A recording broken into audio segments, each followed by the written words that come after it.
It is 6 o'clock, and I call to order the adjourned regular meeting of the City Council of the City of Victorville. And the City Council sitting is the Library Board of Trustees, Southern California Logistics Rail Authority, Southern California Logistics Airport Authority, successor agency to the Victorville Redevelopment Agency, the Victorville Joint Powers Financing Authority, the Victorville Water District, and the Victorville Housing Trust. May we have roll call, please? Councilmember Kennedy. Here. Councilmember McEachran. Here. Councilmember Negretti. Here. Mayor Pro Tem Cox. Here. Mayor Garcia. Here. We move on to agenda items. Item number 1, discussion and possible action on establishing the annual budget for fiscal year 2015-2016 as set forth in the resolution below. Madam Clerk, would you read the resolution? We do have a couple of revisions to the agenda that I will announce, Mayor Garcia. These are on the dais and have been made available to the public. The first one is a memo and revised summary section of the draft budget. The second is there are 2 resolutions. The first one is for the Victorville Housing Trust, Resolution VHT 15-001, and a resolution for the successor agency to the Victorville Redevelopment Agency, Resolution number RSA 15-003. And those are all the revisions I have. Thank you.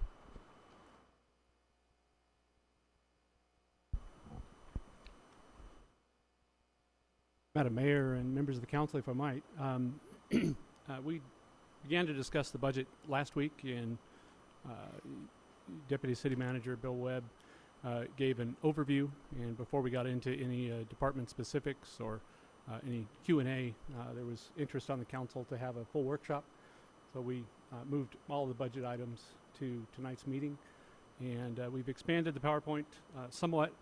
Not 100% sure how much detail you'd like tonight, but we're prepared with a bit of an expanded PowerPoint presentation, as well as a more prepared discussion from each department head. And so if I might, I will turn it over to Mr. Webb. Good evening, Mayor Garcia, council members. Tonight's budget workshop will consist of 4 sections. The first is the budget process, which is a brief overview of our priorities and constraints. The second is the capital improvement plan. That'll be presented by the city engineer. Third, we have department summaries, where each department head will explain the primary responsibilities of their department, as well as what has changed in this budget. And finally, the CalPERS contribution, which will be presented by the personnel officer, and we'll start with the budget process. The annual budget process begins with the City Council financial goal established at the Strategic Planning Workshop held on January 9, 2014. That goal is stated as financial strength as a city, a balanced budget, and budget reserves, while emphasizing other budget-related council priorities also established at that workshop, which consisted of public safety, public support and trust, economic development, improved roads, and code enforcement. Next, we move on to the actual process, beginning with revenues, which are projected by each department, consisting of fees and fines. In addition, the largest revenues are gathered and projected. Those include sales tax this year at almost $22 million, property tax at almost $16 million, franchise tax at $3 million, and transient occupancy tax at $1.2 million. The revenue assumptions are explained on pages 13 through 15 of your proposed budget. The total citywide projected revenue this year is projected at almost $177 million. Next is a slide which shows, this is a new slide, which shows last year versus this year. So you can see the change in revenues. We will later be showing a change in expenditures also. So the blue is last year, and it shows Charges for services have increased in our projections by about 16%, while taxes have decreased by approximately 1.3%. Other revenue has increased by 11.1%, and then it goes on to the smaller ones: investment income, intergovernmental, licensing and permits, and fines and forfeitures. Simultaneous to that, the department heads are proposing what their expenditures will be. And when expenditures were initially projected, they surpassed revenues by over $7.5 million. Department heads were then told of the deficit and directed to reduce all costs to the minimum necessary to maintain the current level of service, with the exception of legal obligations and city council commitments, such as airport debt service, other debt service, legal fees, public safety, and the capital improvement plan, which consists of roads and infrastructure improvements, including SCLA. Of those expenditures, at total, those expenditures amount to almost $96 million. Subtract that from the revenues, and the remaining revenue we have a remaining revenue of approximately $80.8 million, and that was left to support the projected expenditures of over $88.5 million. So we had a problem. We were upside down. This chart, or this diagram, shows the citywide expenditures by department. As you can see in the projections from last year to this year, we're showing the percentage that each department either increased or decreased. Public safety was up a little. Water was up 7.1%. Community services 7%. Airport debt services up 0.3%. Municipal utilities 2.3%. Sanitary sewer up 19.4%. Engineering down 13%. Public Works up 10.4%. These are all compared to last year. Airport operations down almost 17%. Admin services up 3.7%. Economic development down 25.4%. Development up 5.7%. Administration down 12.1%. General is down 18.6%. That consists of transfers such as the golf contract, the mall sales tax, things transferred out of the general fund, and golf up 5%. It's important to note in those comparisons that I just cited that those are all out of various funds and were affected differently at some of the larger changes to this budget, including the comp and the class and comp study adjustments, as well as COLA increases and other issues such as that. Depending upon staffing, funding, et cetera, as you know, it wasn't carried out across the board. There were variations in the class and comp as to which classes and which positions and which groups needed to be adjusted the most. And that played some part in that. And in summary of this section, after a few more rounds of budget cuts to areas other than known council priorities, the proposed budget was achieved, providing a general fund surplus of $411,308 for city council or public safety requests, such as, these are just options, 1 public information officer, 1 police deputy and trailing bloodhound, and a 6-month fire truck lease. The budget also includes parks DIF funding of $20,000 for possible skate park planning or land acquisition if the council so chooses. In closing of this section, I would like to also note that when comparing last year's budget to this year's budget, they differ in approximately $10 million. In checking on that, $1 million of that is attributed to increased cost in public safety. $8 million of that can be attributed to the capital improvement plan, which means the hopes are that we secure more funding and we can do more improvements to streets, infrastructure, et cetera. So there was very little room for any discretionary spending. The other million was more than absorbed alone in the adjustments per class and comp COLA, et cetera, which came out to more than $1 million. So again, there wasn't much room for discretionary spending when we're talking about council, or our priorities are determined by the council, and they are the community's priorities, and it was more an attempt to preserve those priorities than the luxury of actually selecting priorities for any discretionary spending as far as this budget goes. Next, I'd like to introduce the city engineer. Can we ask questions? Yes. On this?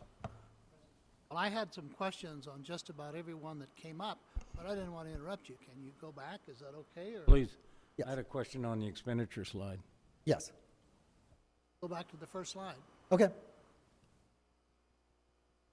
That's okay.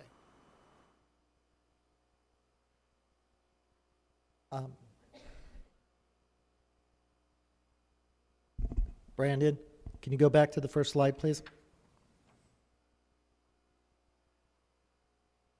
In regard to the airport debt service, and the redevelopment agency has been done away with, but as I understand it, we are continuing to receive a tax increment to pay bond and indebtedness, but somehow, somewhere, we're in arrears. Where is that shown? How much in arrears? And I know that the amount of income is available to pay all the past debts, or money that's in arrears, but I don't have an answer. Are we still in arrears? Did it get paid? What was the disposition of the state when we made the request? Yes, Mr. Mayor Pro Tem, we do report the arrears. We are in arrears. In fact, we just issued a public disclosure to the investment community, I believe it was last week, in regards to all of the bonds, and there's about 9 series of bonds outstanding by the airport authority, and effectively 2, the very subordinate issues, do show deficiencies and defaults. We actually account for that on separate ledger. Not as a part of the budget because it's effectively an accrual, but we do budget that and disclose that separately, and that's readily available. We can very easily give that to you. I think to just generally characterize the bonds, what we do budget is the total debt service obligations recognized in the bond indentures, and that's the obligated expenditure. Now, every year, monies get reconciled from property taxes through the VITA organization, which then distributes money to Victorville, and we use whatever is collected to satisfy the bonds. The issue that we have right now is the money that we do receive as Victorville is not 100% of what this total obligation is. So there is a shortfall, but for budgeting purposes, we do show the revenue effectively and the expenditure being equal because we cannot show an intent to default the bonds. Really, they're a function of whatever is actually received. Hopefully that answers your question. Is the shortfall because there's not enough taxes produced or collected, or is it because some of the money is taken away for other purposes? Right now, there is a deficiency in the amount actually produced, largely due to the decline in assessed valuation since the 09 fiscal year. Property taxes have dropped off dramatically throughout the entire project area. So the collections have been down and have not caught back up to our peak 2008 year. So right now it's just a simple deficiency of actual revenue. And property taxes is projected to be less than budgeted or less than we collected for last year? Either way, why? Mayor Pro Tem Cox, are you talking about the property taxes for the tax increment? No, The airport property bonds or taxes property as taxes for revenue the city? Property taxes as revenue to the city. So property tax as revenue to the city this year is actually projected lower than what we budgeted last year. There was an error that we discovered from 2013 that had unfortunately carried forward last year and this year. And we corrected that error with this budget, which shows a reduction. It's actually, we're budgeting about a 4% increase in property taxes, but because of the error, the budgeted amount actually goes down. Okay. Keith, when you say we're in default or that there are deficiencies, these are they're not absolute, they're timing deficiencies. We are able to catch those up with the next disbursement of property taxes from the county. Am I right when I say that? There's that, but there is a collective dollar shortfall. So the revenue collectively over the 2 periods of time, the 2 distributions that we get, is not sufficient to pay 100% of debt service currently. We are seeing finally, I think this is the second fiscal year that we reported in our continuing disclosure report, we are seeing a slight increase in what we call the tax increment funds that secure those bonds. So last fiscal, I believe it was 2%, and we're experiencing or believing 3 or 4% increase in the upcoming fiscal year. So we're finally believing that we're out of that trough, and there's actually an increase in the tax increment being generated. But we're actually predicting a few more years to where, if things continue along the projection that we currently have, there's probably a couple of years to where we can actually get to level par with the tax increment meeting the debt service. And the only security for those bonds, for that indebtedness, is tax increment. The bond holders have no call against anything except that tax increment. That's correct. Which is in the nature of the bond financing. That is correct.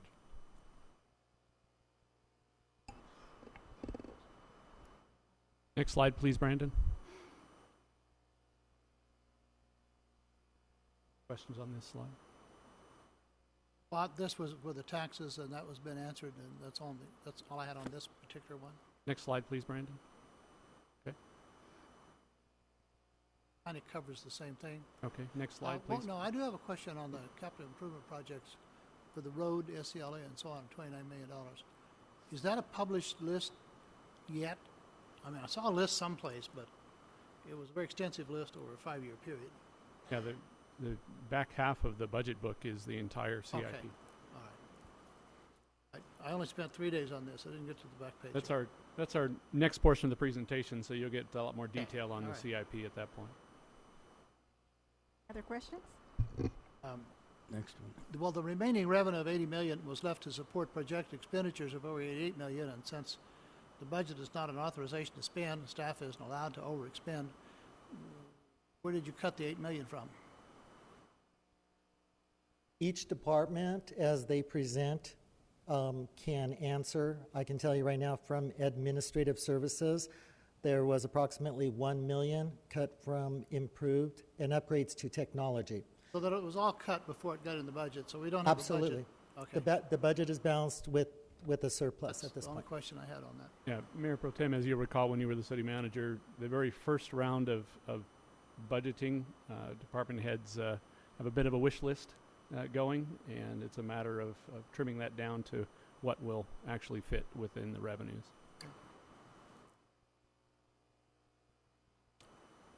Is that it? Okay, next all the slide, please, Brandon. The water department shows an increase of expenditure of 7.1. Is that because of capital or operations or both? Bill, why don't you take that, and we can get more detail later. Yeah, it is. What I see when I look at that is there's an increase. And one of the things I always look at in the budget, if there's an expenditure, what's the income? And I know it's there, I just didn't find it. Because it makes me wonder if costs go up 7.1%, do we have reserves to cover it? Is somebody going to project an increase in water? Also, I was absolutely promised, without any question, the water issue would be discussed because of that second bump of $16, $17, and we haven't addressed that yet. No, not yet. When are we going to address it? Well, the water will be discussed when the department heads each come up and discuss their department, which is following. As far as what that is capital improvement projects. Yeah, and the water. And they do have the reserves to more than cover it. Okay. Right. The water rate study is something that the city clerk, I know, has contacted the council members to try to get on the calendar for discussion with the consultant who's doing that study. Okay. And I will state this for them, that the list of capital improvement projects is contingent upon the outcome of that study. Okay. Next slide, please, Brandon. Sanitary and sewer is also up 19%. Will that be a separate those are discussion? also I mean, are capital we going to discuss every single department? Yeah, we have a plan to discuss each department. Yes, we are in- prepared to have in every department head come greater up and detail. explain, or answer any questions, and give a brief overview. And again, that is also, the sanitation sewer is also capital improvement projects, is what I'm told. Next slide. There you go. I don't think there's anything new there. I think we can go to the next slide. That starts the next Yeah. section. That's the next section. Mhm. Okay. Any other questions from the council on the summary sections before we move into the capital improvement plan? No? Brian? The floor is yours. Thank you, Mayor and members of the City Council. I'm going to be relatively brief on the capital improvement plan, and then I'll open it up for any questions you may have.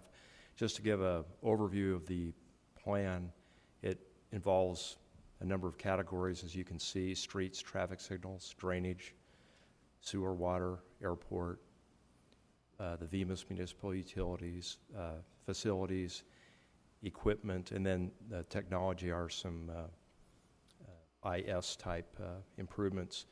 Funding sources, as you know, there are a lot of funding sources. It's complex funding for the various projects: Measure I, the Local Transportation Fund, Airport Operations, VMUS, water, sewer, storm drain, federal and state grants. The overall budget, as you've seen, is almost $30 million. One thing that I would like to point out, this is not directly related to this slide, but in the revenue, the current draft budget didn't show Measure I revenue coming in this fiscal year, but actually we have started receiving Measure I revenue again. And so it's about $4.5 million of Measure I revenue that we will be getting this coming fiscal year, and we're already receiving it now. So in the budget, it shows the Measure I balance going negative, but it's really not going to go negative. There will be a positive fund balance of over $3 million for projects. So that's good news. And the other thing to note is the overall CIP is increasing about 25% for this fiscal year. If you break it down into the various categories, some of the major increases are in streets, about $3 million, in water, about 2.5, and so overall, if you average out the whole CIP, it's increasing roughly 25% over this year. And with that, I would be happy to answer any questions you may have. Brian, just a question. We have Measure I and we have road diff. And I know they're totally separate funds, but they do more or less the same thing. They work on streets and roads. Can you explain in 25 words or less the difference between road diff and Measure I? Measure I can be used for anything for street-related purposes. And it comes from sales tax. It comes from the half-cent sales tax, countywide sales tax. We get the pass-through. We get about $4.5 million a year. And it's like gas tax in that it can be used for street-related purposes, which is very broad category: maintenance, projects, et cetera. Whereas the road development impact fee is more restrictive because there's only a certain list you can spend the road diff on, and that is only for certain arterial roads, and it's only building new roads. You can't use it for maintenance. So that's the main difference. Brian, what's our current development impact fee for roads only for each, say, new home built? You know that off I the top remember of right, your it's head? $4,400 Okay. for a single family. Thank you. One question. On page 7, under Special Revenue 352, DIF Road Services, and I'll thank you for taking spendable out. I spent a little time trying to figure out what that was. But according to your estimated fund balance July 1, 2015, $14 million plus, And balance June 30, 2016, 14 million. I know we have revenues and I know we have expenditures, but it doesn't show them here. They show them someplace else, and is there any reason why it can't be shown here? Or is it because road is so many different categories, they're shown in the other categories? Let me go grab my budget book. I have it back here. Mr. Cox, which revenue number were you talking about? 352, 352. diff road Thank you. services. I know it's because I can't read the budget. I apologize for that, but I know that we're not going to start with 14 million and end with 14 million and only spend 775,000 because our roads are a mess. Spend something. And the I don't know 12,000 in how that- expenditures doesn't seem to be enough. I don't know how that balance is calculated.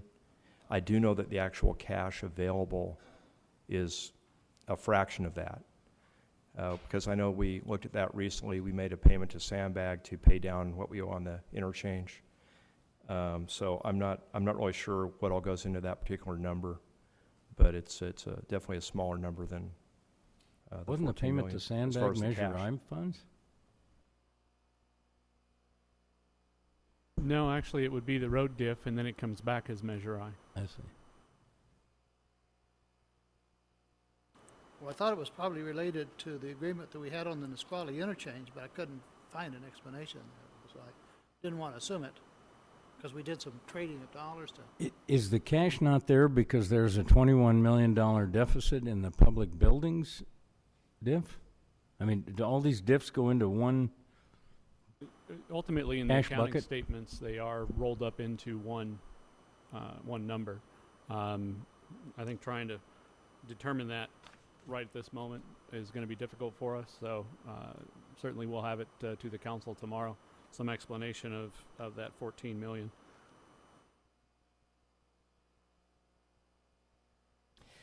If I could, if you would be interested, I could highlight a few of the upcoming CIP projects. It's up to you on how you want me to spend the time tonight on this subject. But I have a quick question on street sweeper. And I believe we purchased or approved a purchase for a street sweeper earlier in the year. How many street sweepers do we have? I would have to defer to Doug Matthews on that. Okay. He's going to be getting into the public works when we do Okay. the department summary.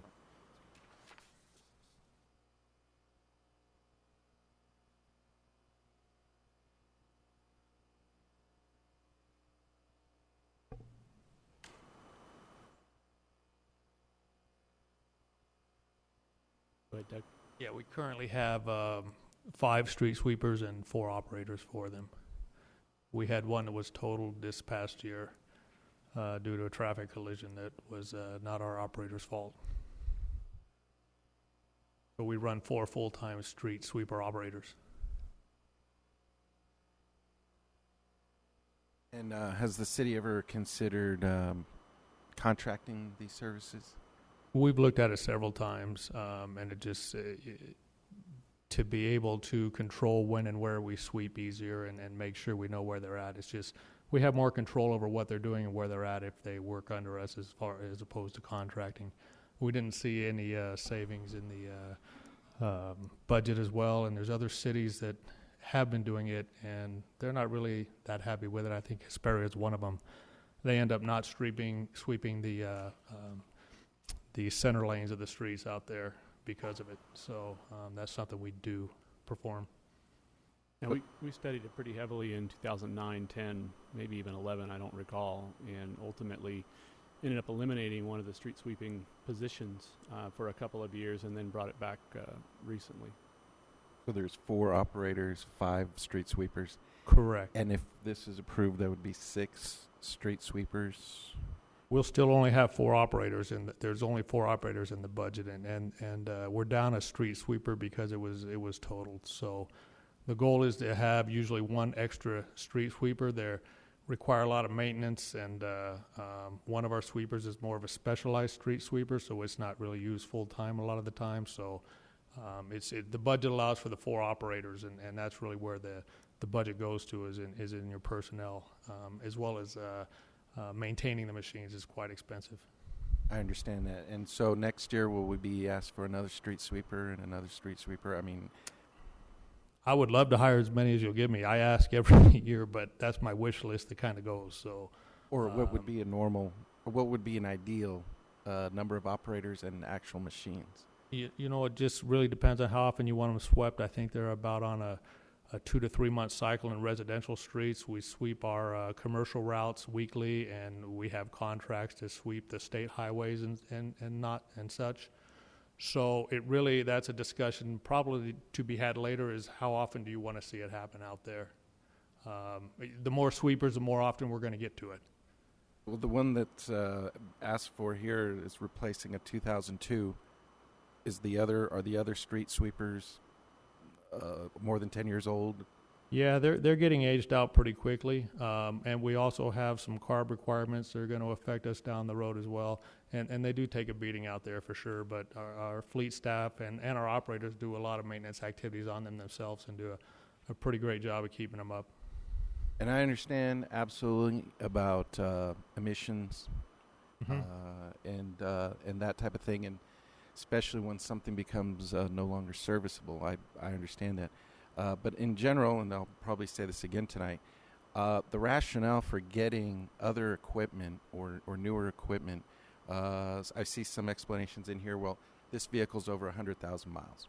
Mm-hmm. Well, I understand that we have our priorities and then our nice-to-haves. And so when it comes to the street sweeper fleet, again, we just got a new one. This is in this year's budget. So in next year's budget, is it anticipated to have another street sweeper? I think the one we have in next year is a carryover from this year that didn't come through. So we didn't quite get it ordered. It takes a long time to spec it out and to get it ordered. There's CNG machines, and so I believe that one's a carryover for the one we didn't get this year. So it's essentially replacing one that is totaled. And we did get some money back on that. I'm not quite sure how much we got, but it certainly wasn't the full cost there. $300,000 to $400,000 a machine, somewhere in that neighborhood.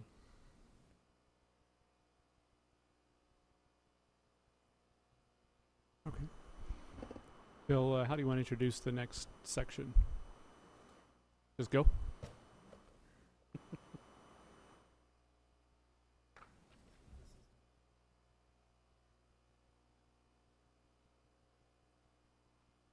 Guess I'm up first.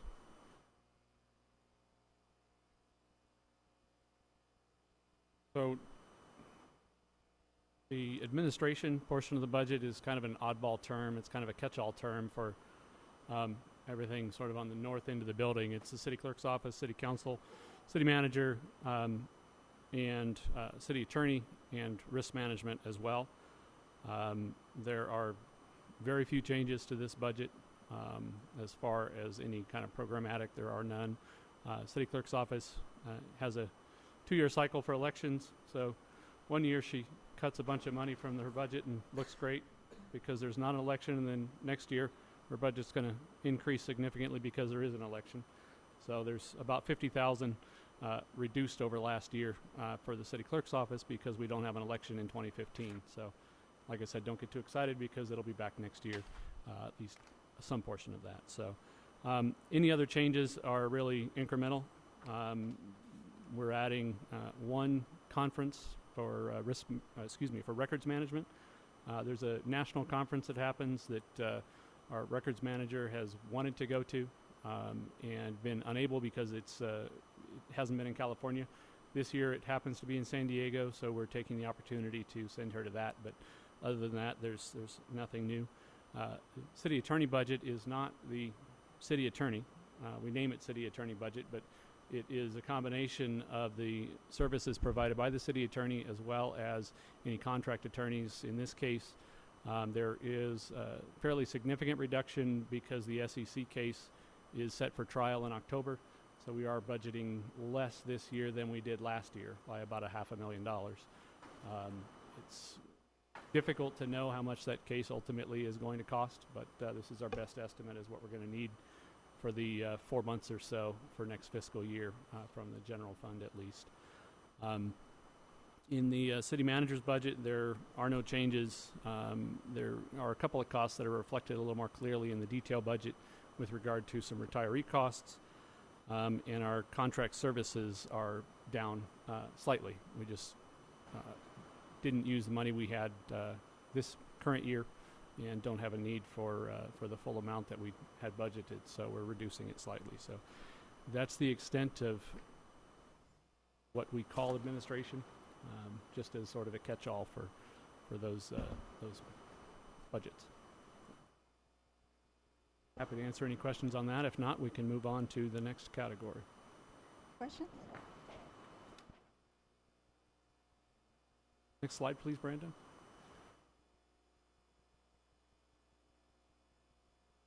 The next department is Administrative Services. The Administrative Services Department consists of Finance, Human Resources, and Information Technology. The department provides customer service to city personnel and the public, including billing and reconciliation, budget development and monitoring, labor relations, recruitments, and employee benefits. Also, IT administers computer technology and networks.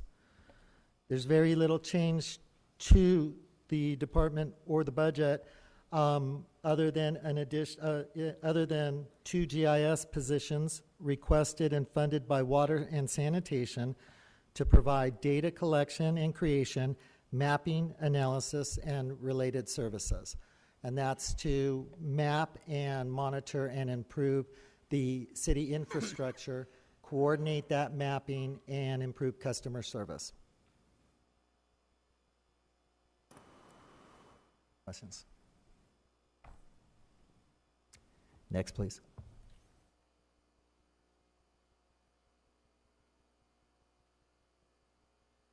Next up is Christian Gunter, Director of Community Services. Good evening, Madam Mayor and Council.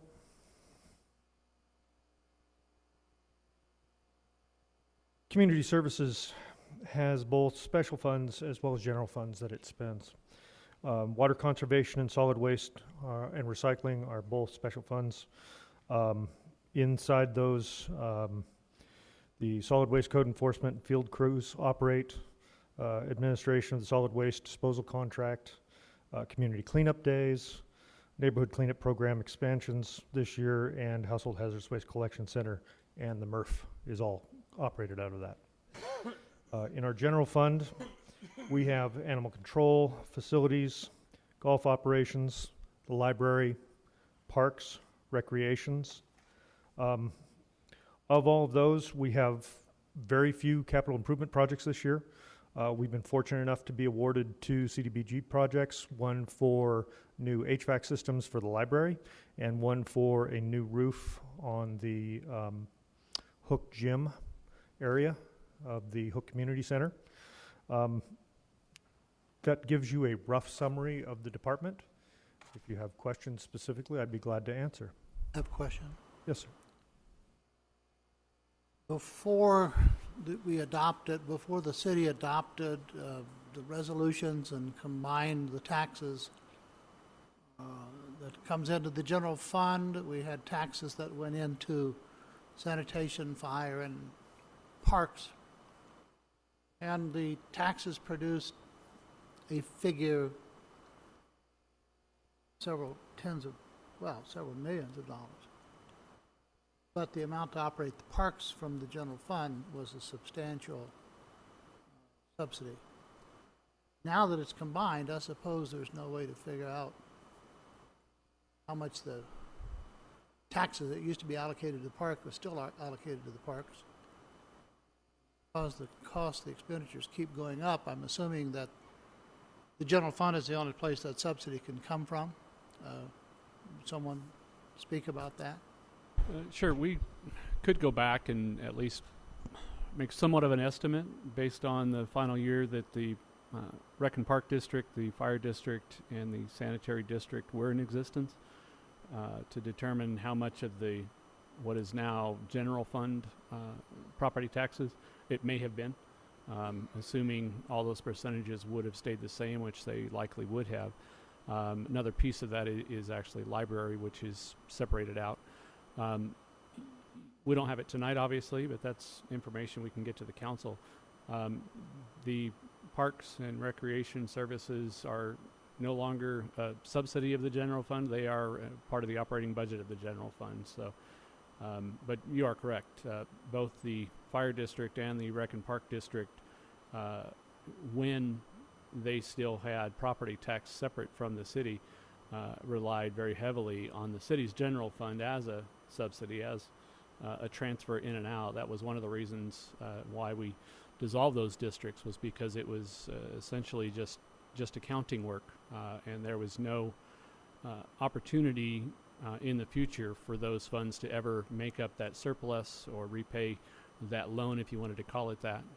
Similarly, the sanitary district collected millions of dollars more than it used, and so monies were accumulating there without a purpose. So dissolving the three funds actually helped us balance the general fund out a little bit better and not have those transfers in and out every year.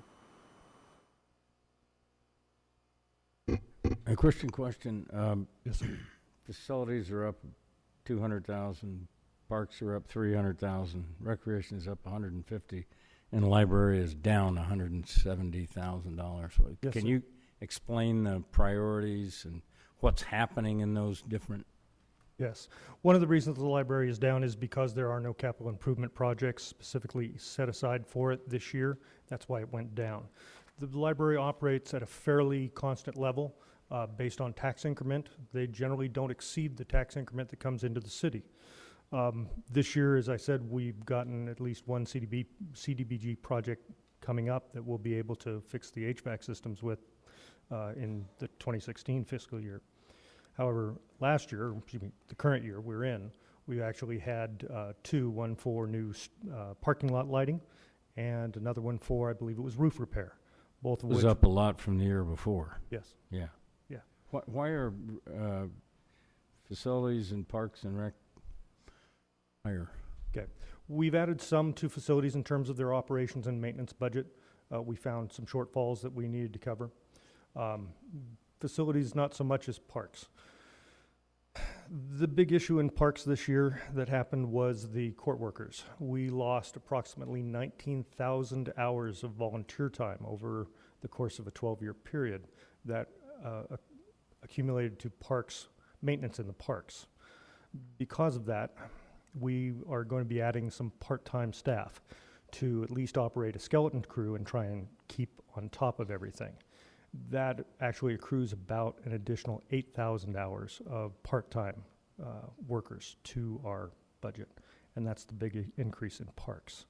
In addition, there's actually $20,000 put in our budgets for a possible skate park, or at least looking at maybe some design work or even land acquisition for a skate park, if that's something the council wants to do. I've actually gone to our CSAC committee and asked them to poll each one of you and tell us what you'd like. We'd like to know. So when you do have a chance just to speak with your CSAC member, please tell them. We love to listen to you. So Parks and Rec is something that we're pretty proud of here. Why do you think we lost the volunteers? Let me handle that one, Christian. Sure, go ahead. That was somewhat my doing. The county essentially gave us a 30-day notice that they were terminating the work program for court work sentence folks. And we had the option of signing up for a different program that shifted the risk for any workers' compensation claims over from the county to the city. There was a fairly recent court case that someone who was a, quote, volunteer, and it's a bit of a euphemism because they're a volunteer because the court has told them they're a volunteer. That kind of volunteer. These are not good. I'm sure there's some good folks. I'm sure some of them work hard, but they're not there because they care a lot about the parks and want to volunteer and work hard. They're there because they're required to by law. Yes.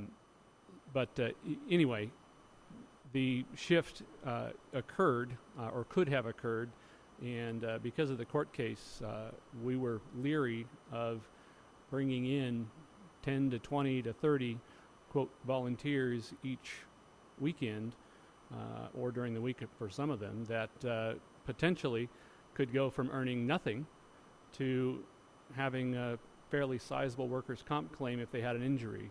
Some of our own workers' comp history with some of these folks cost us $30,000 to $40,000 for at least one case. There was another one that was somewhat less than that. So rather than take the risk of what I fear is that these court workers who tend to talk with each other, once they learn that a relatively minor injury could result in a payday, if they simply hire a lawyer, who I'm sure would do it on a contingency basis, I think that there's going to be a rash of new workers' comp claims through that process. So rather than take a chance and attempt to budget some unknown amount for workers' comp claims, instead we went with a set amount to hire additional part-time employees who we can then monitor for performance and make sure that we are getting every hour of work out of them.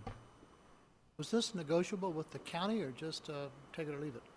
It was a take it or leave it. They terminated the contract and gave us 30 days to sign the new one. So all the people that can work can't work anywhere? Some of the cities actually signed the new contract. Others apparently already had that contract in place. So some of the cities I know are still using them. If ultimately my theory on their performance and their workers' comp history proves out to be wrong, we can always, I'm sure, contract with the county to bring them back. But at this point in time, it just seemed too risky to do it. I mean, we've had work comp claims that are in the hundreds of thousands of dollars that are simply unknown until someone gets injured. In addition, we also have, our park staff has to be very diligent with the court workers that are sent up. They literally spend time, once they show up, they actually go back with any volunteers and check the Megan's Law site and verify that all the information is correct, and it isn't always. So then we send them home. We don't let them on the properties. So it takes time to manage the program. Having the additional part-timers gives us an opportunity to vet people properly, to make sure they're doing their jobs and assign them a steady work and a steady location where they're efficient. Yeah, I'd just like to comment that I think that was the right decision. Being in the insurance business, dealing in workers' comp claims on a daily basis, you're bound to see an increase in the types of claims that would have been detrimental to the city. And I think what you did was the right decision, because without a doubt, those cities that have chosen to take on that risk will pay the price. I know they will. Yeah, I think we have, correct me if I'm wrong, Christian, but $190,000 in additional part-time hours. That is literally one or two claims in workers' comp. Yeah, in the end, it would cost the city a lot more money. I believe it would have. Certainly, the jury's still out because it was a very recent court case. But ultimately, the court sentence worker was able to recover tens of thousands of dollars from whomever he filed the claim on. So, I think it was the right decision. I just think it's a sad, sad commentary. That can occur. It really is. And, what's interesting is we've got groups, organizations, churches that would love to volunteer and help us out. And yet every time that question gets asked, it's always a liability issue, yet somehow we can let incarcerated people work in our parks and do that type of thing. We ought to really explore how we can allow local community organizations, churches,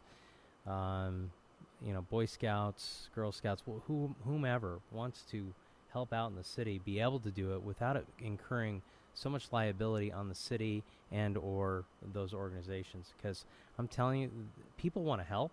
Right. They just are always told, no, you can't do it because we have too much liability. I know that's a risk management issue. I'm in that business. But there's got to be a way that it's done, because I know it's done in other cities. We ought to figure out how to do it here. Yeah, we are actually actively working on that, trying to improve our volunteerism program and make sure that the safeguards are in place, but that we actually allow folks to volunteer. We can certainly do that. I think it was past staff members who are no longer here who kind of stopped it from happening for those risk management potentials. I think that, when you're talking about a church group or someone who has a deep care for the parks or for animals, they're much less likely than someone sentenced to come out and work to file a claim. Actually, if I may, we actually do have volunteer groups who now come to the parks and help clean up and do things, paint, all sorts of things. So long as they can provide a certificate of insurance, naming the city as an additional insured, we have no problem with them coming out. It does cost us a little staff time because we want to be there with them and make sure they're being safe. But we do have them, I won't say once a month, but every couple of months we have those organizations coming out and helping and volunteering. Yeah, so it's for we're more very happy formal to have groups, them. larger groups, but we would like an individual volunteerism program. We're trying to get something in Yeah, place. and there are groups out there that aren't going to have the insurance or the ability to Correct. provide that, and that's where the issue lies, is allowing people to volunteer without having to provide indemnification to the city, naming them as an additional insured. We do that all the time in my business, so I get that, and I'm appreciative that we have that part. Just trying to figure out the other part of it and allowing there's- much broader range of volunteers. There's two pieces. One is, potential for a workers' comp type claim. I think that's relatively low. In the past, there's also been concerns with some of our human resources staff that are no longer here about the appearance that we're having volunteers do work that would otherwise be done by salaried employees. And we were, in the past, never able to get past that. I think we can explain, if we have volunteer, it'll otherwise not be done, period. Right.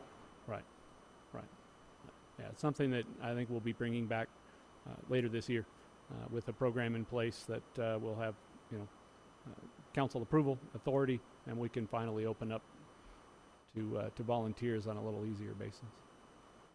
Do you have public buildings? Yes, sir.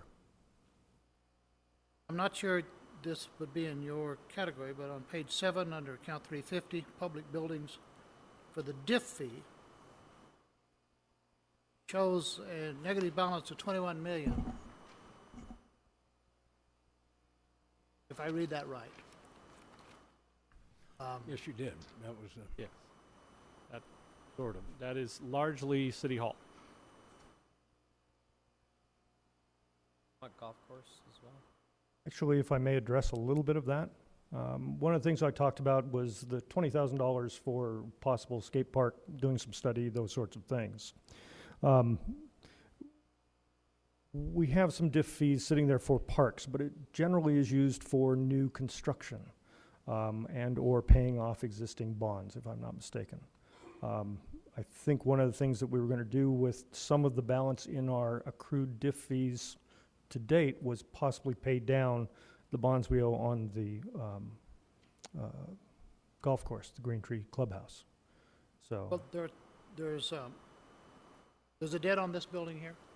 Did the city sell bonds? No, the city didn't sell bonds. The city effectively overspent public buildings diff back in, I don't know when, 2005, 6, 7, somewhere in there, to the tune of $21 million at this point. Can't write a check on a zero account. Where'd they get the money?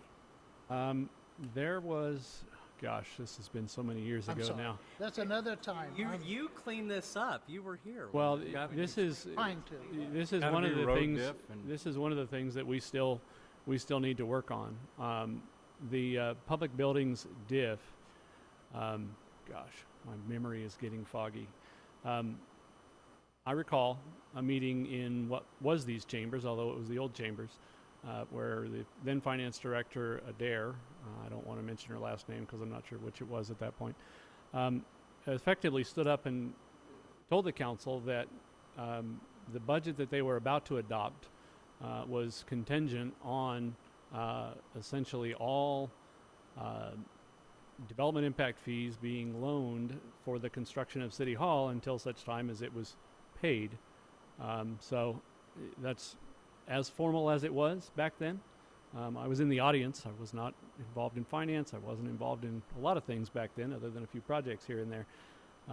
So don't roast me for it. I can give you a list of folks that were in charge back then if you'd like to throw darts at it. But Effectively, what it set up was a huge debt to Public Buildings DIF, or from Public Buildings DIF, and we are slowly collecting development impact fees.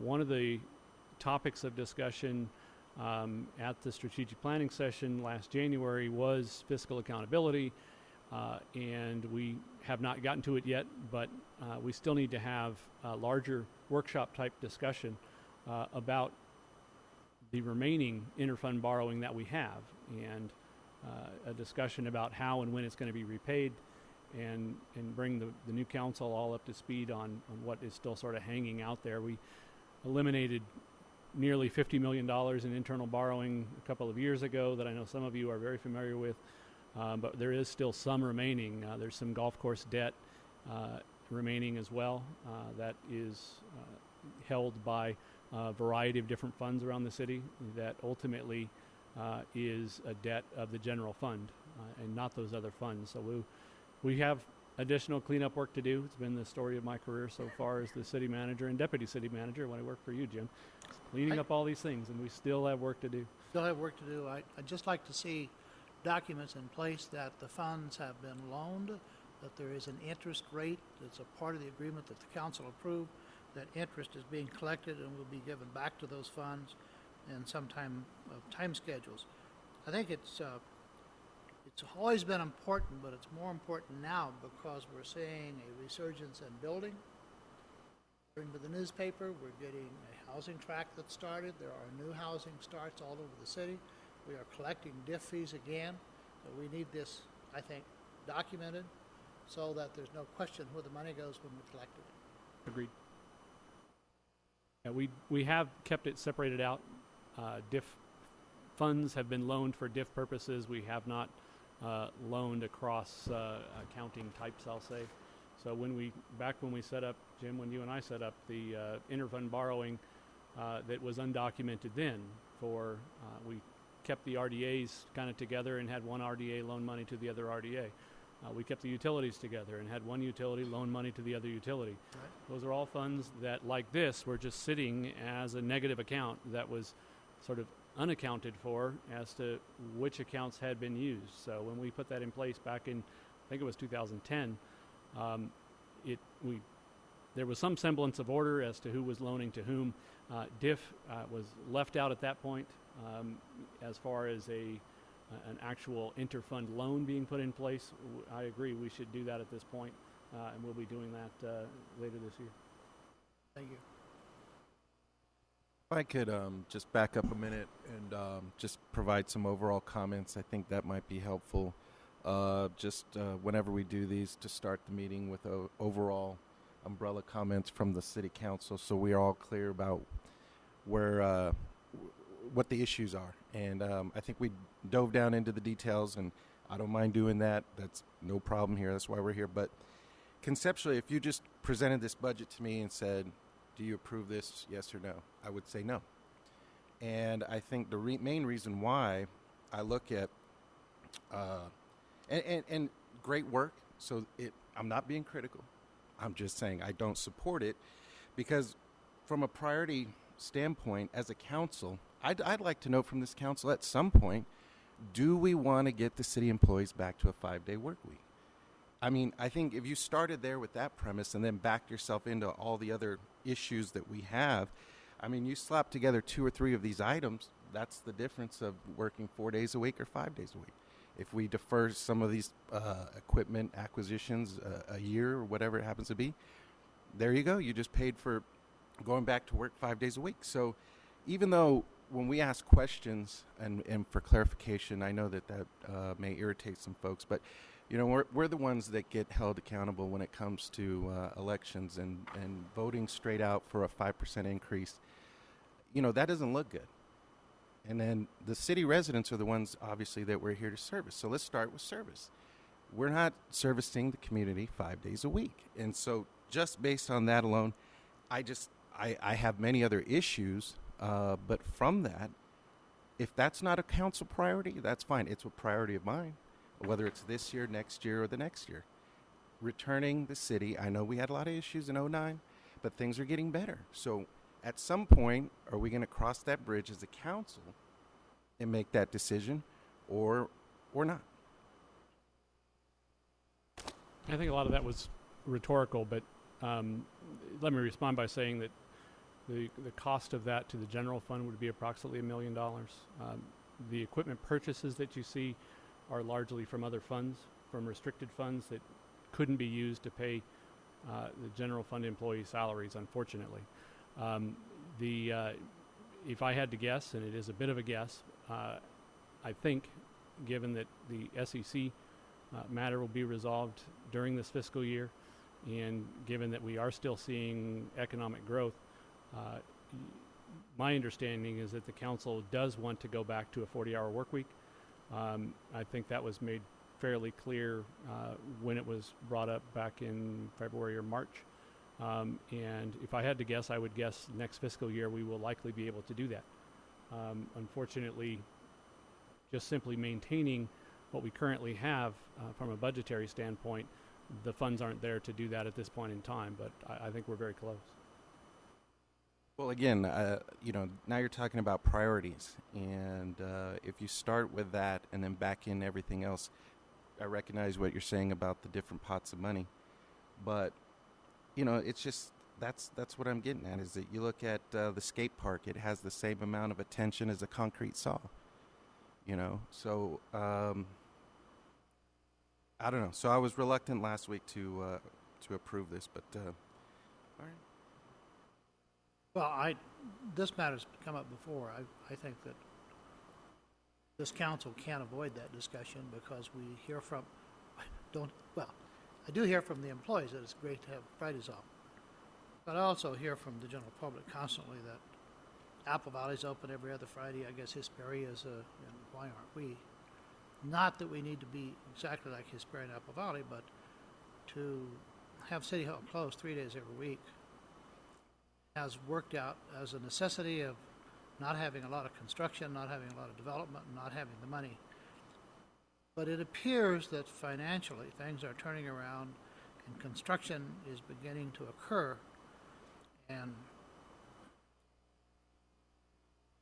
we are either going to have to, we have to have the discussion, because if we either start open every other Friday, or we're going to have some departments working every other Friday, because if you have a building being built and you have your scheduling because of all of the trades that come in, you can't set from Thursday till the following Monday. You can't do it. It's not acceptable. The private sector will lose too much money, and what we will see is Hesperia and Apple Valley growing and us not.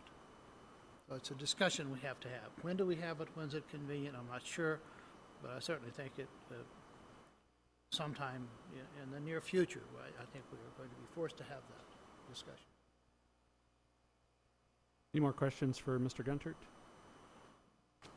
If not, then we'll move on to the next slide. Unless he has the electric, but I don't know who has that and who's that under. I have No, questions. that's actually under Public Works. What? That's under Public Works. All right, sorry. I have no questions. Next is the Development Department, Chris Borchert. Good evening. The primary function of the Development Department is to process development applications as quickly and as efficiently as possible. The Planning Division ensures compliance with zoning, general plan, and state laws. The Building Division ensures compliance with building codes and handicap accessibility.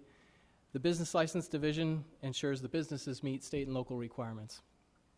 Code enforcement, they're there to ensure everyone stays within those rules. The city has always had a goal of trying to incorporate development-related functions together. When Doug moved the Business License Division into development, it got us closer to that one-stop shop that we've been looking for. We didn't quite make it to the one-stop shop, though, because a developer coming to the city had to take a set of plans to the fire department as well and get a separate permit, pay a separate fee. But tonight, I can tell you that the building official, Kevin Collins, and myself had an opportunity to sit with Fire Chief Dan Muncy and the Fire Marshal Mike Horton, and we were able to conglomerate some of the things that we do, consolidate them.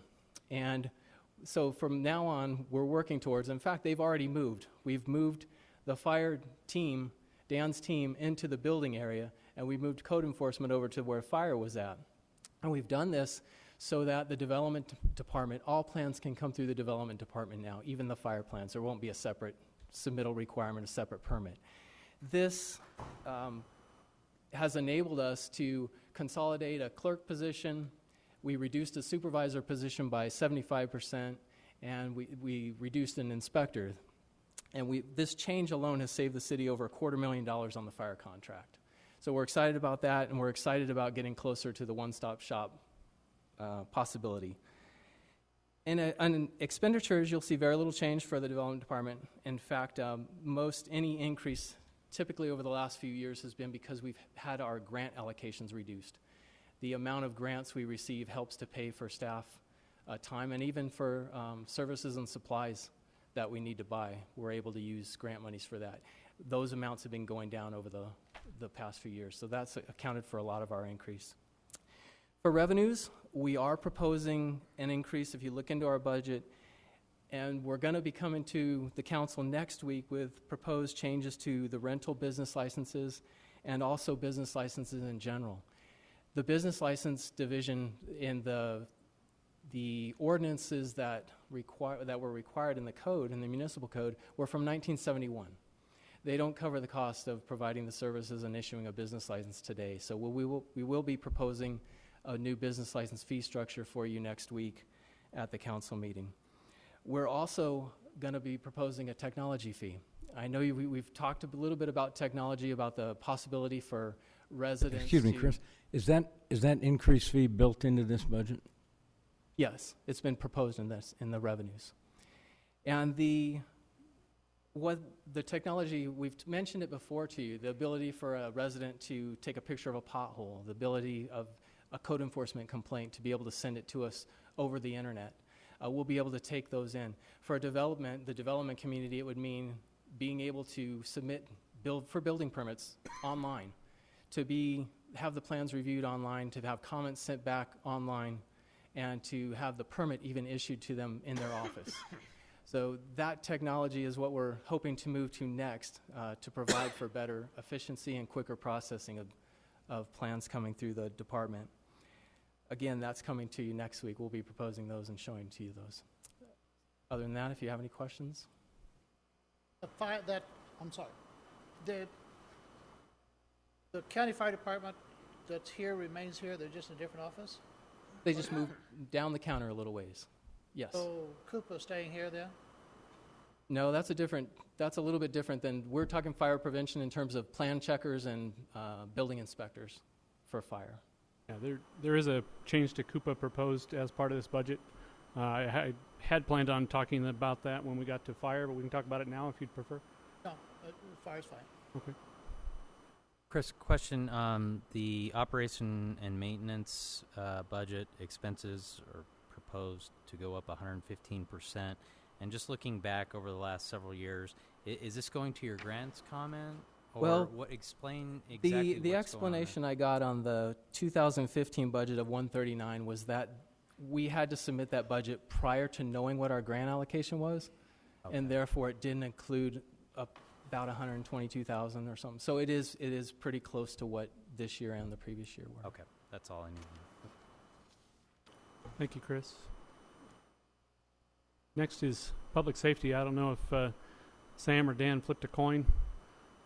Looks like Dan either won or lost by getting to go first.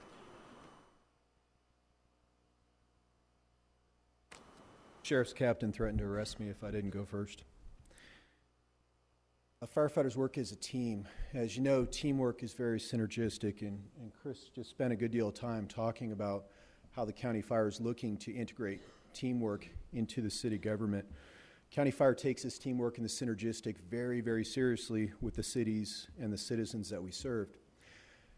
Since 2008, the Victorville Fire Department under County Fire, our calls for service have increased 33%, which is about 4,000 calls per year.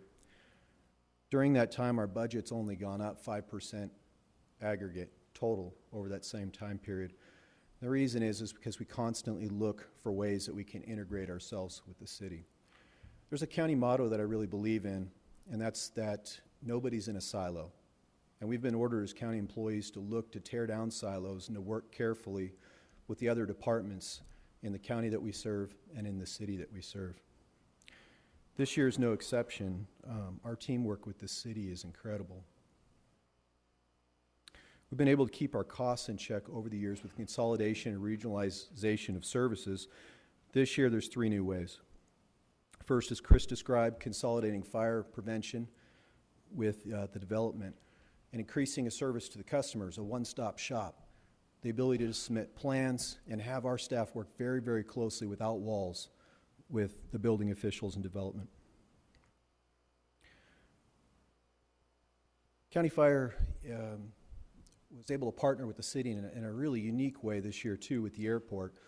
The R station of the airport doesn't run very many calls compared to the other cities, which is good. No airplanes are crashing, thank God. The R firefighters that are there are committed to the airport due to what we call an index, so we have a response that we need to be able to meet at any given time. However, there are times that we can decrease the index, and we don't need all 3 firefighters sitting on the base. This year I was able to convince my bosses to fund a firefighter paramedic position and to buy a brand new squad to put at the airport so that the city firefighter at the airport could partner with that county paramedic and run and respond to fires and emergencies and rescues on the north side of our district to help with the impact of the increase of 4,000 calls. The third thing is, as you've seen in the budget, there's a lease for a new fire engine. Now, our fire apparatus, like most of the city's cars and vehicles, they haven't been, we haven't had any new apparatus in quite some time. As a matter of fact, some of our fire engines are over 22 years old, which the NFPA requirements is that they are replaced every 10 years. So this year I came to the city manager and asked if the county fire department were to buy a new fire engine, could we lease it to the city to ensure that we have a safe apparatus? Tonight, I'm proud to announce that the county fire department is going to set up a lease like this in the government, county government. Let me tell you, it takes a long time, take a year. But I was able to acquire a fire engine this August that I'm going to put into Fire Station 314 that will replace a 22-year-old apparatus.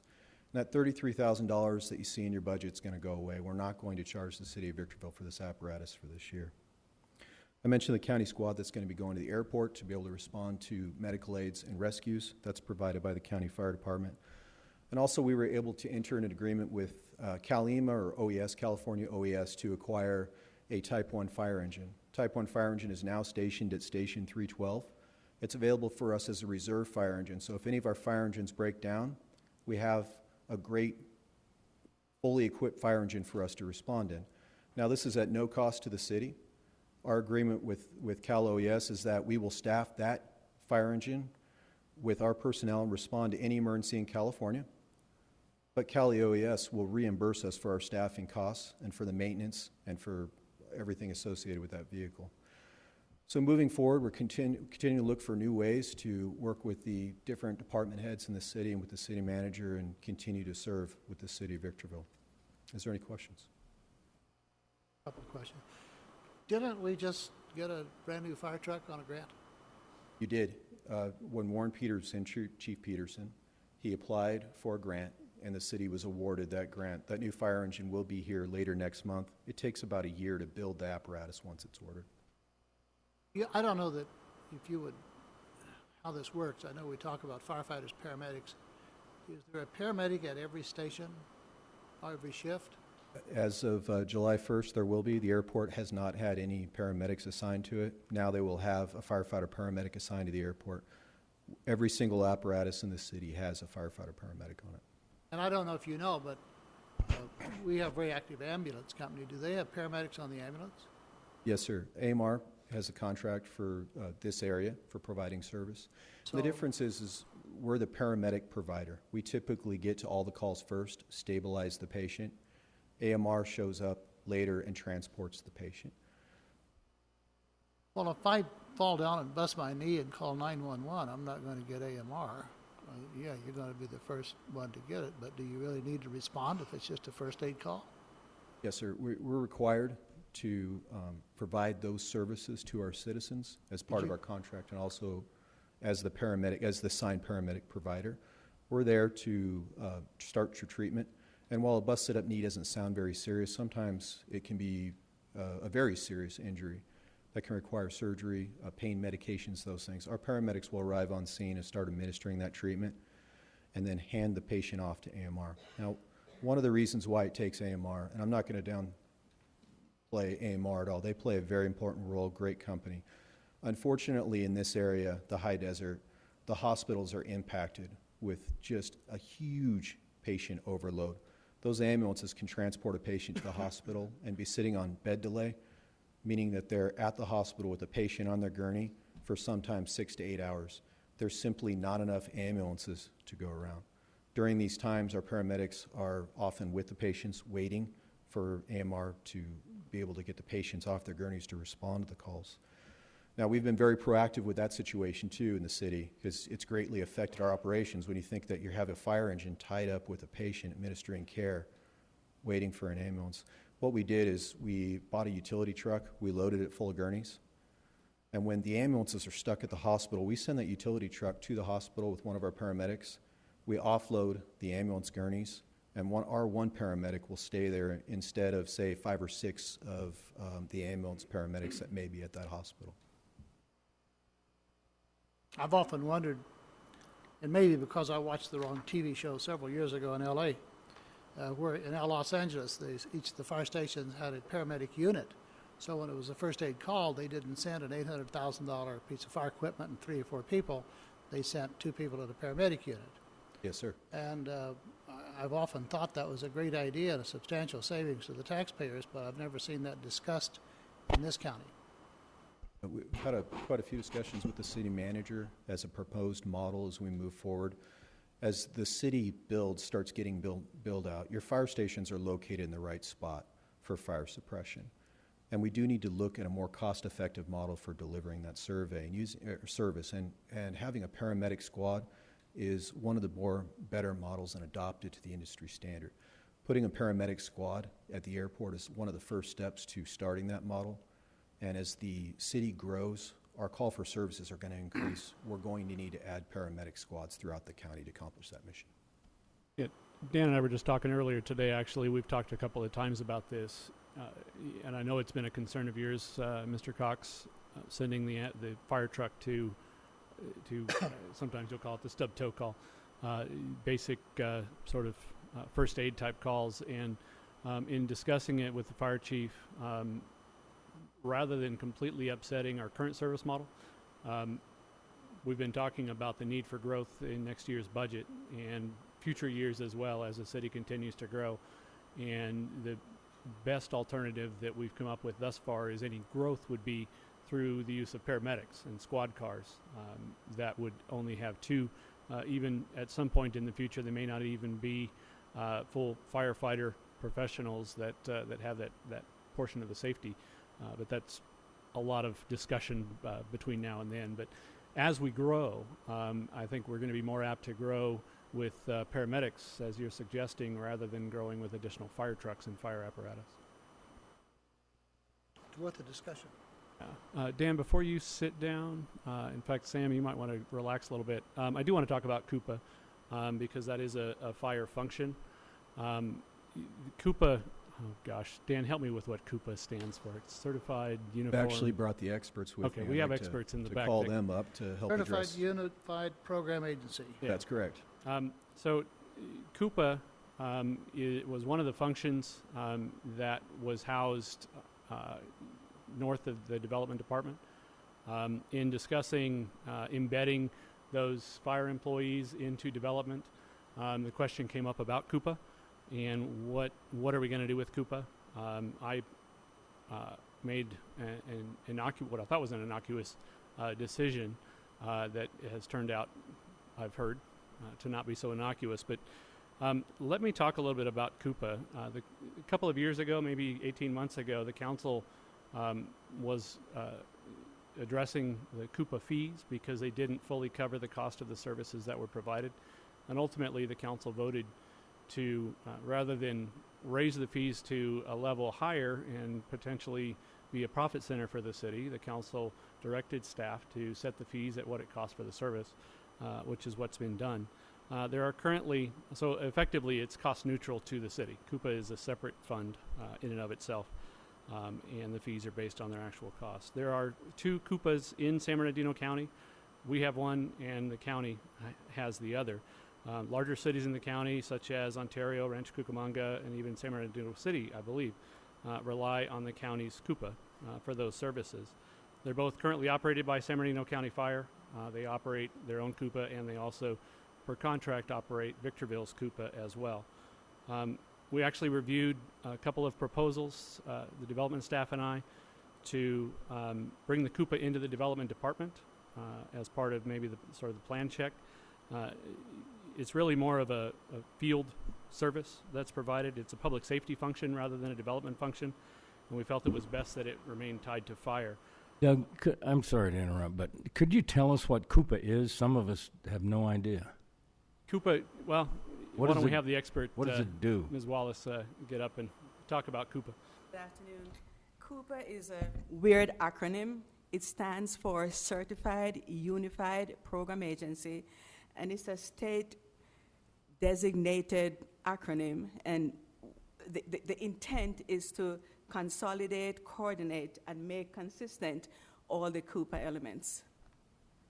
What are the Coupa elements? I mess up. There's another expert in the back, but we have the underground storage tanks, the APSA program, above ground storage tanks, tiered permitting, hazardous waste business plans, meaning that if an entity generates any amount of hazardous waste and store certain threshold of hazardous materials, then they are legally required to submit a business plan.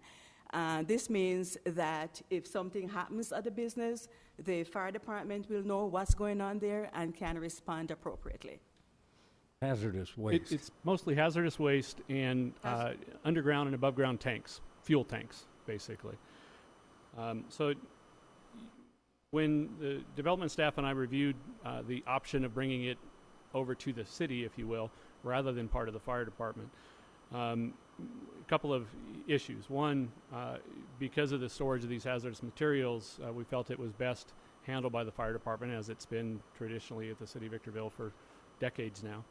The current employee who handles Victorville's Coupa actually is in the safety unit. He successfully got his unit in PERS changed from the miscellaneous, all the city employees you see here in the audience, over to safety, which is what the firefighters were in. City doesn't have a safety unit in PERS any longer. Once when we contracted with the county fire, that all went away, and it would not be advisable to have a single employee in one safety unit. Operating a Coupa, because of the above ground and underground storage as well as the hazardous materials, does come with some element of risk involved with it. If mistakes are made, there is a potential for risk for the city. I did file a letter with the state when I learned of a 6-month lead time for notification. I did file a letter with the state of our intent to dissolve our Coupa in anticipation of this discussion at the budget. This has surprisingly to me become a bigger issue than I was expecting it to. I know there's been some lobbying by the former fire chief and council member Cabriales, as well as some other people. It's really not a threshold issue for staff. It's a no-cost item for the city's general fund because it's cost neutral. If the city council prefers to keep the Victorville Coupa and have county fire operate it, we can rescind our notice to the state and be done with it. It's really was not a big an issue as, at least I didn't believe it to be a big issue for the city, but apparently based on lobbying efforts, it has become that, and I apologize if I erred in that judgment, but Victorville Coupa is still alive. It will be for another 4 or 5 months unless we tell the state otherwise. Question. Since it's operating as cost neutral, are the fees going to remain the same as the city's adopted them when the county takes it over? The county's fees are slightly different from Victorville's Cooper fees. So in time, yes, the Slightly different, meaning it's higher. it's higher. It's approximately 15 to 20% higher. 15 to 20% higher. Yes. Why? Part of it is we act as responders for those hazmat emergencies. And doing the budget review, there's one thing that the city hasn't been paying for, and that's as a responder. For instance, by the way, I'll speak very highly of Mr. Kuhn. He's done a fantastic job over the years providing this service to the city. He's known expert. He's received great reviews, and I want to make it clear this is not about him. But as a responder, the county has provided a vehicle, well over $100,000 to this area, and also provided after-hours service. Part of our mission is not only the regulation of the hazardous materials, but if there was any illegal dumping, we're responsible for going out there and making sure that those mitigation efforts are continued. Some of the fees, why they're higher for the county, is simply that those costs are built in. And either by oversight or by design, we've never included those costs to the city.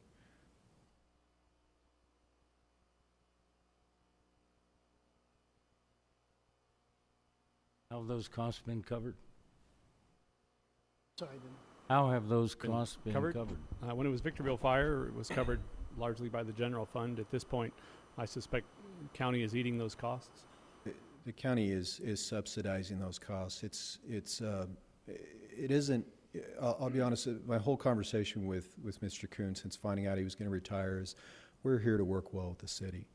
We're here either to find somebody for the city to take the CUPA regulatory and the liability on themselves, or to continue to provide the service. Why would we do this is because Greg was a fantastic first responder, and after hours he was able to respond throughout the county as an emergency. He would be assigned a duty day, a certain amount of duty days per month. So that vehicle made sense and was sellable to the county. Hey, look, we have a great responder here that's well trained, that we could really use. Moving forward, those costs are not proposed in this year's budget. What we proposed this year initially was that the CUPA would remain with the city and just contract with the county. We didn't include any cost increases for emergency after-hours services.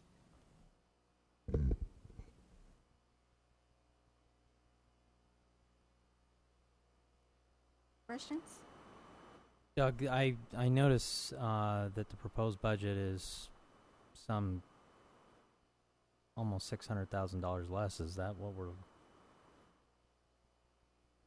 for fire? For fire, that would be the reduction in staffing more for the development side of the house than CUPA, although I don't know exactly how it's reflected in this total, the CUPA. Okay, so is CUPA reflected in this proposed budget or not? I would have to defer that to Bill Webb. I believe it is. Well, the income is shown in this budget. Okay, so CUPA is removed from this year's budget. Removed from your budget? The income is in this proposed budget for the city, Bill, for the permits. Bill, why don't you come up to the microphone?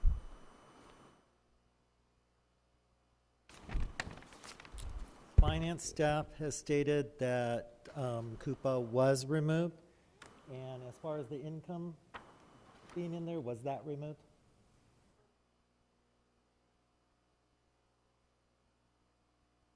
So you're correct, the income has not been removed yet. However, the expenditures have been. Yes. They have now been removed. Well, but the expenditures are included in the county contract? This was, what was happening, this happened within the last few months, less than that, the transition. And we were caught between how much do we want to change at this point regarding the contract and the funds and the sources. Does it go through the development budget? Does it stay with? So some of it may have transitioned, some of it may have begun to transition, and then we pulled back and tried to retain it as it was Okay, so my question is then, understanding if things just remain the same, where the city maintained the Coupa, the proposed budget is $13,032,000 or almost 33,000. That's a 4% decrease from fiscal year or previous fiscal year. If we were to turn that over to the county, how would that change that number? We would have to double check and make sure if the revenues are still in there, then obviously the expenditures would go up. If it Give me, I'm is, not looking even, at the even revenue though page. it's What is even though it's revenue? neutral, one can't be listed obviously without the other in the Well, it budget. won't be cost neutral if we turn it over to the county. They just told us it's 15-20% higher. What's the revenue number? Aren't the permits 15%? Yeah, just for the recording purposes, it was approximately 215,000. Okay, so even My- 215,000. So even 215,000. at that, at 15% increase, we're still going to be down. And a correction on that, the 15% increase is in the permits to the customers, not to the cost to the city. Okay, correct.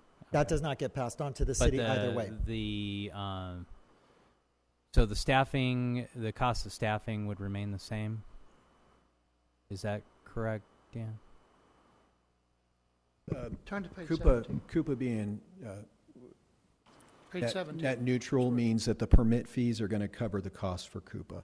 So there would be no cost for staffing, no cost for this program at all, no cost for vehicles in the future, no cost for the hazmat equipment. Okay, so I guess my question to you is Coupa contemplated in your number here or not? Sir, these aren't my numbers. This is the city numbers. My contract overall with the Coupa was about 0.5% higher this year. So I'm not real familiar with the budget numbers that are presented to you tonight. I'm sorry. The question I guess needs to be asked is there a reason to keep it? Is there a reason to transfer it to the county? Can we deal with that? Yeah, I think that's a valid question. Does anybody propose to answer that valid question?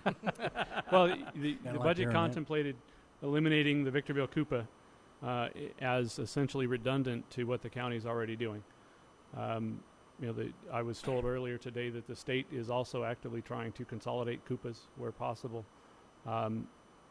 There is potentially a little bit of cost savings to the businesses in Victorville, but it sounds like that's probably going to go away once county recovers those costs or is able to include that in the budget. So the element of risk that I mentioned, I can't really quantify, but there is some risk there.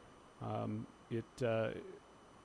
Is me, there a promptness factor if it's in San Bernardino versus if it's up here? my understanding, and correct me if I'm wrong, it's more of a field operation than someone coming into the counter. So I don't know that where it's housed is any big deal. There's also a headquarters office here for county fire as well in the desert. Take our customer service very seriously. One of the things with the Coupa being transferred to the county is that you have more than one inspector that's assigned. We take the approach of assigning numerous inspectors into the area, and we're very prompt with answering our customers' concern. The city manager is very correct. This is an outsourced service. Generally, most of the business is conducted over the internet or via telephone calls on occasion. Our inspectors are out in the field meeting the customers. I will say Victorville, it's had a lot of pride with its Coupa program. It's one of only 3 cities that I know of in Southern California that have kept it through the years, and it is the only city in San Bernardino County. I think a lot of that's just due to the regulation nightmare that's evolved and the liability that can be associated with the hazardous material, possible hazardous material release.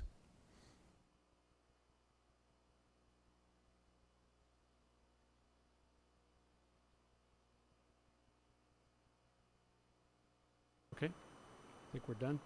Sam? I'm glad you gave me the opportunity to sit down for that. Good evening, Madam Mayor, members of the City Council, City Manager. Like Henry VIII told each of his 8 wives, I promise I won't keep you long. There was about a 4% increase, as you can see from the screen, in the police budget this year. That increase does not represent an increase in current levels of service. There are three primary factors due to the increase this year. Number one, retirement costs. Number two, new patrol unit transition. And number three is the liability insurance rates. Safety retirement costs rates are up 6.14%. Professional staff retirement rates are up 2.65%. We're in the second year of our incremental cost increase for the marked units as we transition from the Crown Victoria, which Ford is no longer making, to the new Ford UAV vehicles. That will continue for the next 3 years at a cost of $741 per unit each year, and we have 27 marked units. And number three, the liability insurance rates are up 110.05% this year. And that's the car insurance for our Code 3 and non-Code 3 vehicles, and also our light and medium trucks. And that's just due to the amount of claims that were submitted in years past and the studies done. What's the cost of the new vehicle, the SUV vehicle? The new UAV is an increase of $741 per year per unit for a total of 5 years as we transition. We have 27 marked patrol units, and we have approximately 9 UAVs in service at this time. Ultimately, all 27 vehicles will be replaced.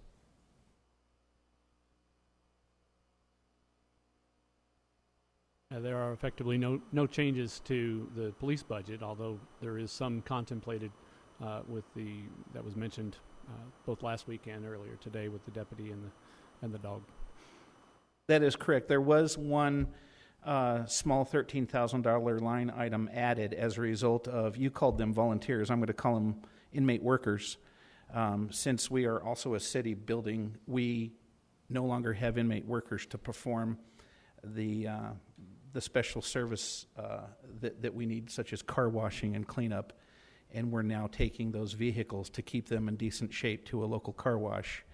And we've added $13,000 as a new line item to this year's budget. A lot cheaper than any claims you may pay. That won't even cover one claim. I guarantee you that. Sam, you mentioned 110% increase in insurance costs, and just, things that you talk about that are not sustainable over time. Is there anything that the sheriff's doing to address that? And is that a unique situation as a result of certain things that have happened over the last couple of years? Obviously, we know a lot about it's somewhat unique. Yeah. The sheriff is actively participating in what's called an under 100 program.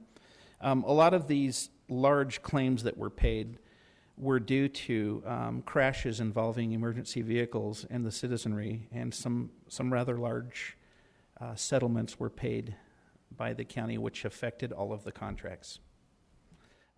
We have,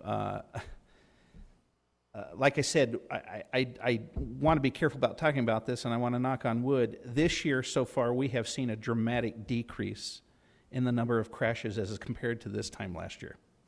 And I don't want to jinx anything, but it is sporadic, it's unique, it's unpredictable. And as traffic increases, so do our collisions. Because these cars run 24 hours a day. Does he self-insure? I'm sorry? Does the sheriff self-insure? Yes. With a pool statewide? Yes, sir. That's actually a countywide. All the other ones. Well, you get county impacted pretty quickly. Yes. I'm invited to meet with the sheriff with all the other city managers, and he went through some of the issues regarding these claims and this increase. He mentioned 2 significant traffic collisions. One actually was on Air Expressway, not involving a Victorville unit, and one was out in the Highway 62 area, if I recall, and that one actually was involving, embarrassingly, 2 Sheriff's Department cars. One hit the back of another one and had quite a spectacular wipeout. The Sheriff's Department implemented, as a result, a poster program utilizing the children of the deputies, and it's a mommy come home safely and daddy come home safely campaign. And those, from what I understand, those posters are then put up in each of the sheriff's departments, locker rooms and whatnot, to remind the deputies that although it's important to get to the call, it's more important to get home safely. So. One more thing that made me think of it is all of the new UAVs are equipped with backup sensors and cameras. The number one cause for sheriff vehicle collisions is unsafe backing. So we hope that that's going to improve that number significantly. Sam, one other question. Part of what's been proposed as kind of an option before the council tonight is an additional deputy and a bloodhound dog. And I think you had mentioned to me, or you mentioned to the council at the last meeting, that should we move forward on that, and I believe the council will. I know that we are all anxious to have one of those in our city and the benefits it will provide. The sheriff would actually provide an additional deputy and bloodhound at the Victor Valley County Station. Is that correct? Yeah, that's his commitment. We met with him, and he gave that commitment to Doug face to face. And what that will allow us to do is not kill the hound that we have in town, but they'll work opposite shifts and they can work with each other, because the hound dogs just don't last forever. I just think that's a great thing and a wonderful commitment on the sheriff's part. So I just wanted to make sure that I understood that correctly as a part of our making that decision. So which one do we get, the bloodhound or the blue tick? We're slated for the bloodhound, which is the better of the two. Yeah. I do have a question in regard to the council voted not too long ago not to renew the contract for red light cameras. And the cameras are apparently I don't know if they still are, very busy. And I know that there's been 2 officers, I've seen them on motorcycles that do traffic. We're going to have 2 officers still for traffic? Are there going to be 3? Is there going to be any change at all? What do you see there? There isn't a proposal for change in the number of traffic officers we have now, but we have 5 motor officers that work this city, along with a DUI car that works in the evening, and we have another traffic car that works this city, solely focusing on traffic issues. Okay. Just curious. Okay. Any other questions for Sam? If not, Brandon, next slide. Public Works. We've got... Got a lot of questions, but I need a break. I'm sorry. I think we should take it as we need it. Let's keep going. Okay. So, Public Works, you'll see 2 guys get up here. I know the council knows, and I'm sure all the employees know, that Sean McGlade is retiring effective June 30th. So he acted as I don't even see him out there. He's out there somewhere. He acted as an advisor for his 2 second-in-commands. So for this year's budget, since they're the ones that will have to deal with it, they took on the responsibility of developing it and now presenting it. So Brian Gengler is up first to talk about his portion of the Public Works budget. Brian? Thank you. I'm just going to cover engineering. Doug Matthews will cover the other components of Public Works. One thing I want to note is under the department summary, that's actually a combination of operations and maintenance and capital.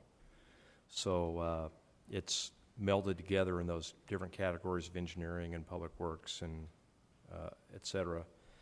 And then down below, you'll see a capital item under the expenditures category, but there are some actual capital items up above too. So I'll start off on engineering. Engineering is under the Public Works umbrella. It has several major functions. One of them is the capital improvement program, the design, inspection, and construction management of it. Another component is traffic, which includes traffic engineering, and also operations and maintenance for the traffic signals, the signing, the striping. We also provide in-house support for the airport. Even though the airport manages their own airport projects, we provide support. We also provide support for Public Works operations and maintenance. For private development, we review infrastructure plans. We review projects along with building and planning and fire before they go to planning commission. We are involved with plan and map review and permit issuance, inspecting improvements out in the public right-of-way. And also surveying. It includes map review, construction staking. And that's basically the engineering department. And if there are any questions, I'd be happy to answer them. Brian, do you have any changes this coming year at all? There are 2 personnel changes. We're asking for 2 additional positions. One would be an assistant engineer. The other one would be a maintenance worker that's in traffic.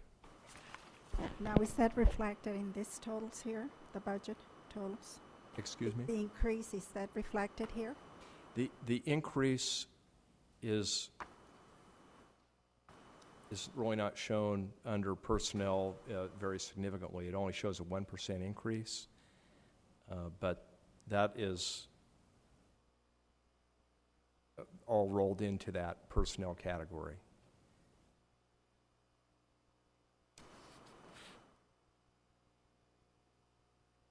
Thank you, Brian. Doug, I guess Thank you. you're up. Before you go away, is that what budget contains the street lights? That's under engineering.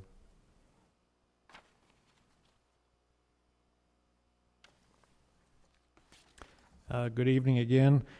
So what I'm going to cover is, if you look up on your top portion of the chart, would be the 4 divisions underneath engineering, which would be public works, municipal utilities, sewer, sanitary, and water.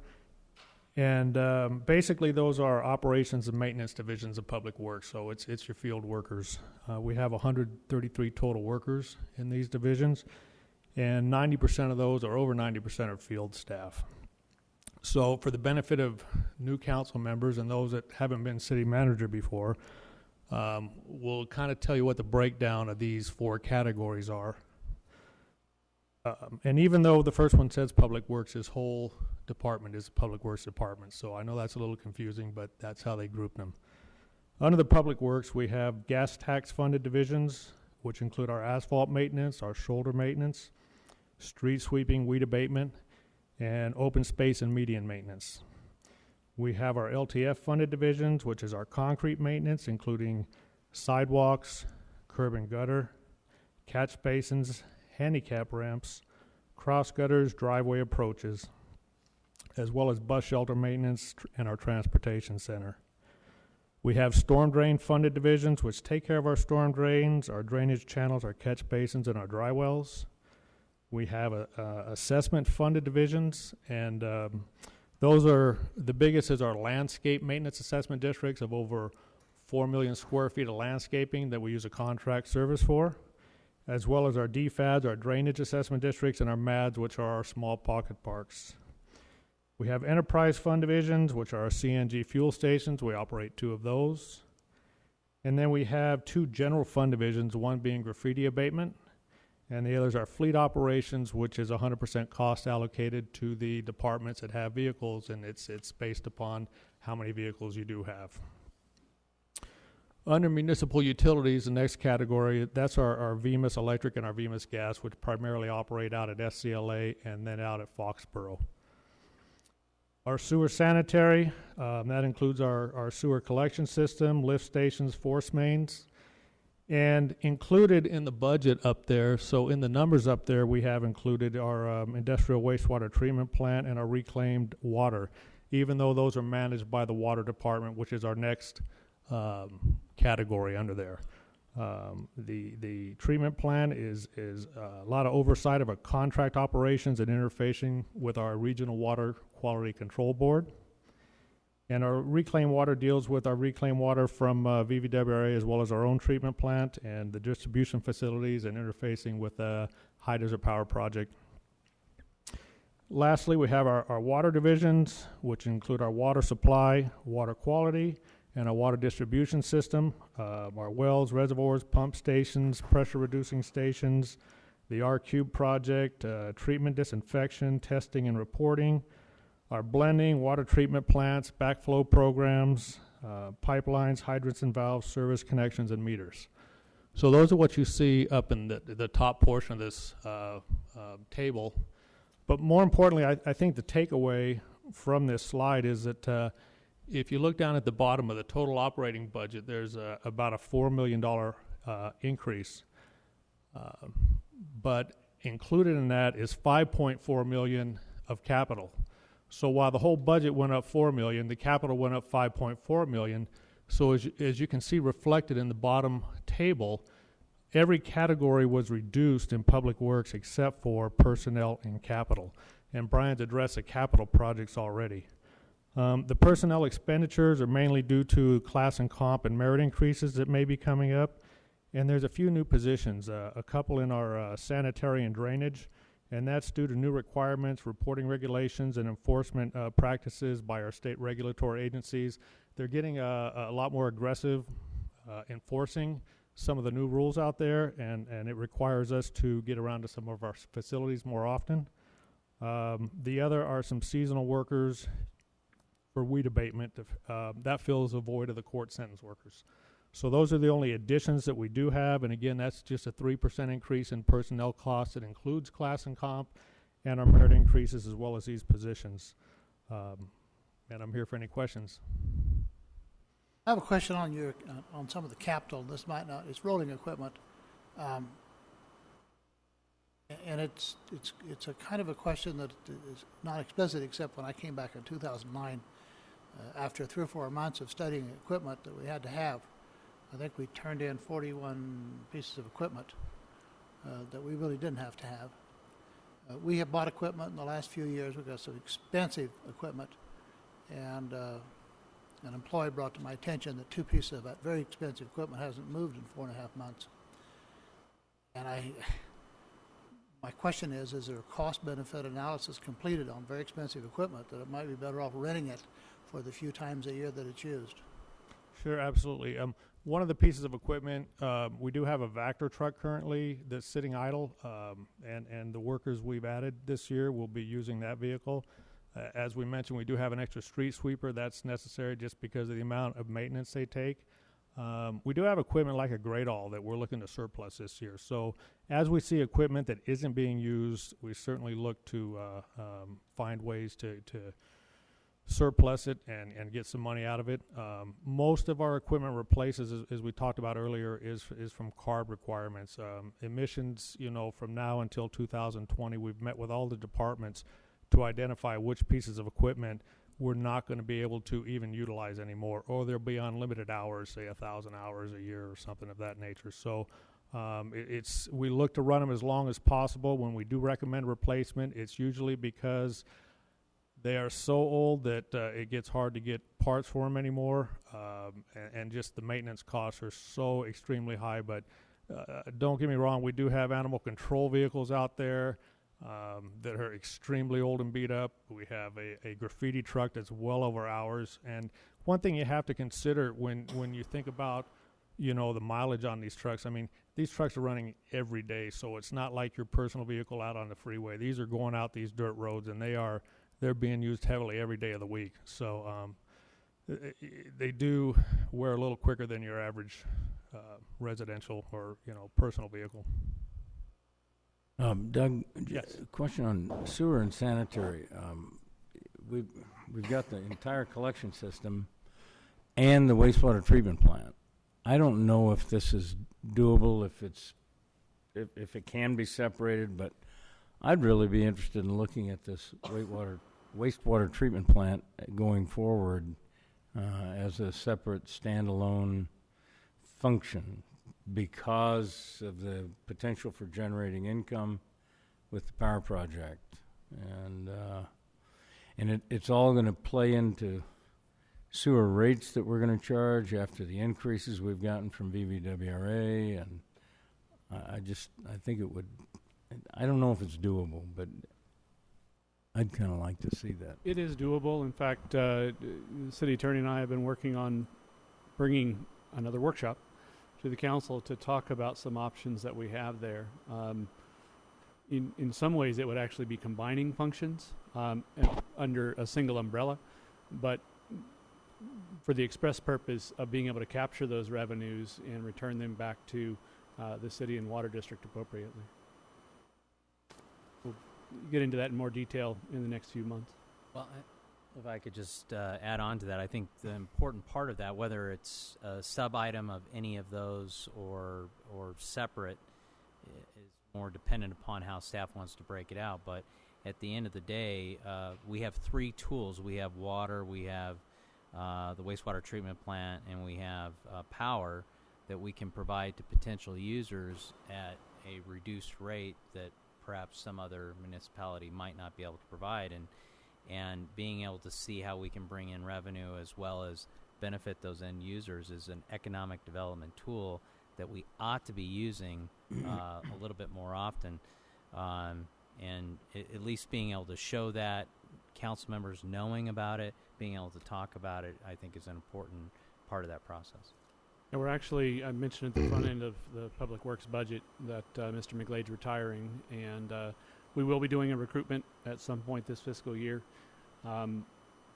There is the potential for further organizational change as a result of that. We're kind of keeping an open mind as to what the entire Public Works department, all those divisions that you see, might look like once that recruitment is done. It might be one department, it might be two departments. Previously it was, I think, 4. So all those things are possibilities. It'll depend on that recruitment and who ultimately assumes those roles. Okay. Thanks, Doug. Thank you. Next slide, please, Brandon. Economic Development and Airport. Mr. Metzler, I don't know if you wanted to handle this. I know originally you weren't scheduled to be here tonight, so you may not quite be ready, and you may ask Ms. Smith to do it. Well, we are ready.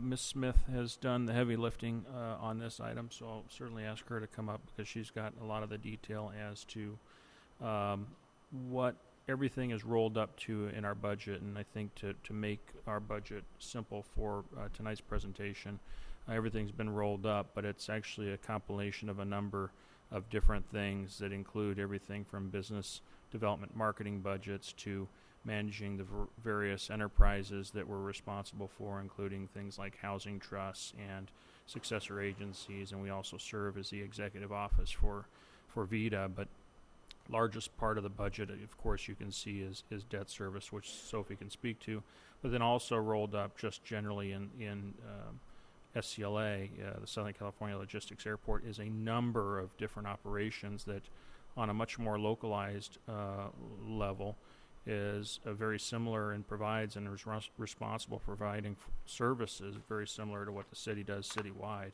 SCLA includes divisions of operations and maintenance, security. It's got its own capital needs in terms of runways and things of that sort.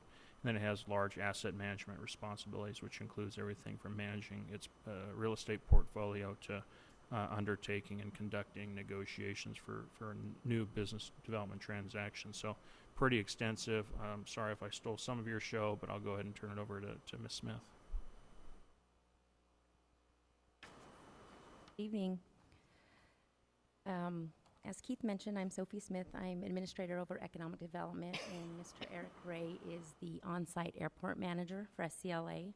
We work closely together to oversee all of the different activities related to the airport, and the Economic Development staff provides, as Keith mentioned, support to the airport in terms of business development, marketing, budgeting.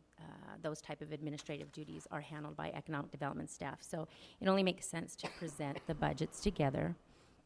I did hand out and wanted to show the budget a little differently than the slide that's on display right now, because this is how on a day-to-day basis we manage our budget. We really separate the different funds that we oversee due to different restrictions and revenue sources for each of them. And I think that this may answer a little bit in more detail some of Mr. Cox's questions from earlier. So combined between Economic Development Division and the Airport Division, there's 29 full-time staff. And we actually share staff in a lot of responsibilities. Some staff work full-time at the airport, and others work here in City Hall, but provide day-to-day support to the airport. So it's a combined full-time employees number. Together, we have a budget this year of $35 million, a large part which is a CLA debt service. The handout that I provided shows, we'll start with the Southern California Logistics Airport side, shows a breakdown on a revenue versus expenditure basis of what we call the on-airport operations. This is all the day-to-day that Eric oversees. These are revenues that are generated from things like the leases that we have out there, fees for aircraft landing, maybe filming activity that's on the actual runway, those types of things. We have the budget there of about $8.3 million for this year. It is slightly up from last year due to some renegotiations on leases that will actually bring revenues up, and a couple of increases in the reimbursables category, which are also reflected in an increase to an expense lower. Below, you'll see the expenditures. I pulled out some line items there that you might be interested in. There was discussion on the about the fire contract. The airport portion of the fire contract to provide our ARF services is $1.8 million. There's also a small budget that's combined between the on-airport operations fund and the off-airport operations fund, as well as the water department and 2 VMIS funds that are all used and combined to create a $250,000 marketing budget that is used to go out and attract businesses that will locate to the airport, but also be users of the municipal utility services, just as Mr. McEachran was talking about just a few minutes ago. The CIP budget for the airport this year is $1.4 million. That is the portion that the airport operations fund will actually pay out. That is leveraged against the number at the bottom there, almost $7.6 million of grant funds. That is the 1.4 is the airport's portion of it. So overall, what you see when you're looking at the on-airport operations, because there's no reliance on the general fund, the revenues that come in have to support the operation out there. You will see that there is a surplus that we're projecting of $84,000 for this fiscal year. There is a fund balance of approximately $1 million that is available from prior year's operations. Should another big ticket item come to the attention, come up, and we'll bring that to the council for their approval separately.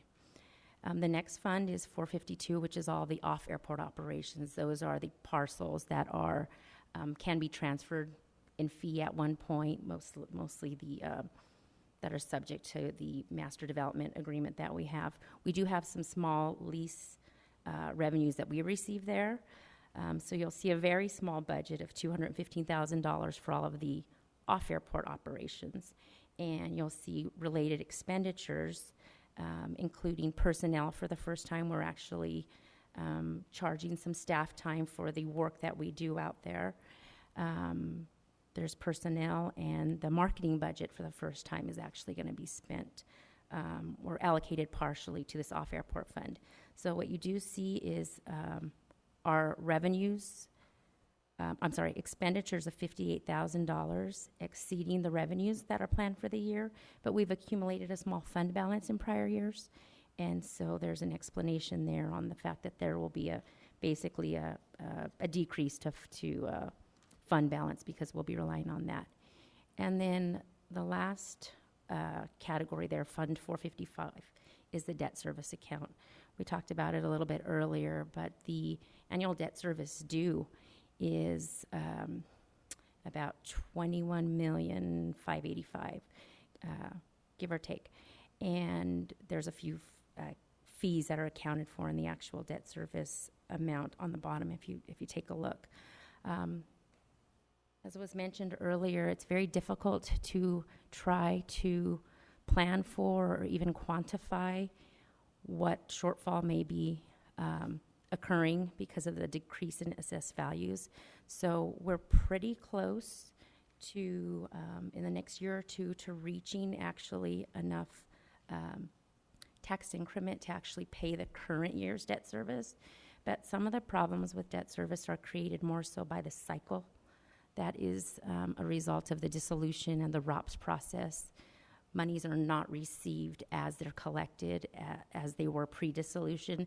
And so instead of money coming in and being received constantly throughout the year, the money's held with the county and distributed only twice a year. And it's not in a manner that is very conducive to our debt service schedule.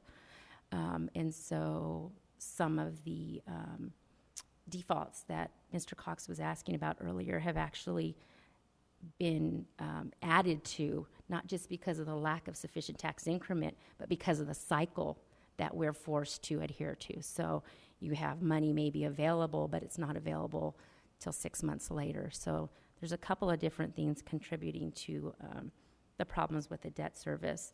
And I didn't hear you get your question answered earlier, but I believe the accumulated amount of defaults on the bonds is about $7 million, and those are accumulated over the last several fiscal years when assessed values in the project area dropped like 30%. So starting in December of 2012 was the first default, and tax increment had dropped so significantly that the default that year was bigger, and then it started getting better and better to where we're almost breaking even. So I have a question. In regard to the reduced income to property taxes, is that a reduction on the projections that we made or an actual reduction? Everyone I've talked to indicates their property tax bill went up. Why did our collections go down? If you're talking about the city property tax that I mentioned earlier, it's all property taxes. All property taxes are headed up right now. We'd like them to go up a little quicker, perhaps. The issue that I mentioned earlier from the error that was made in the 2013 budget causes the projections for this year to be lower than what the projections were last year, but we're not going to hit those projections. Projections this year are based on what we believe will be the actual receipts from last year. Generally, in the past, I don't know current, but in the past, by end of March, we had most of the property taxes, except for the year-end cleanup. We had most of the property taxes. We knew what it was going to be within a small margin. Do we still get that information from the county, and is it really down or is it up? Because everyone tells me their taxes are up. Business people, residential people pay more taxes. It's up. We overestimated last year, and that's why the projection is a little bit lower this year, even though the taxes are still increasing. However, they're not increasing as quickly as all of our bills. Okay. But for some reason, there's a delay, and the county's not estimating that that's being passed on to us as quickly or as much as we're all feeling, and people are all saying their taxes are going up. But it is still increasing at this point.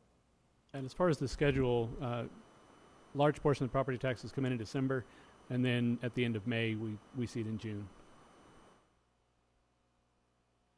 Okay, that's all.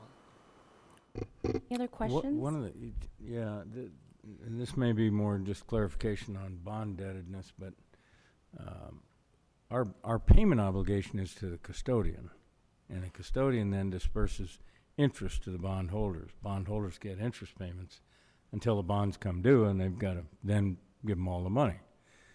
But those are 30-year bonds and longer. So we've got, and there's about 385,000 of RDA bonds at the airport. Am I right on that? In total outstanding? Yeah, 385 million. About 385. Sorry. Mm-hmm. Missed a few zeros. Wasn't it about that? Mm-hmm. It's in that order. I don't have the exact number, but it's big. And if we're behind to an accumulated total of $7 million, it may be 8 years into the process. That doesn't cause me a great deal of concern. It gives us plenty of time for that tax increment to rise and to refill the bucket and have the funds available. and I've asked this question before, I don't think bondholders are out anything, except there are some very subordinate bonds where that may not be the case.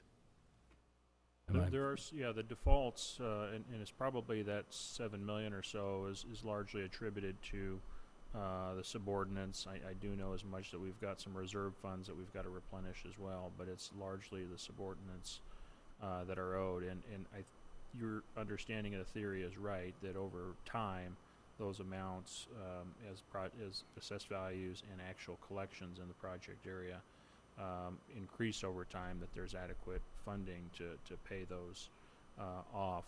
One concern that we're monitoring, and it's a pretty significant role we play in serving as the successor agency enterprise.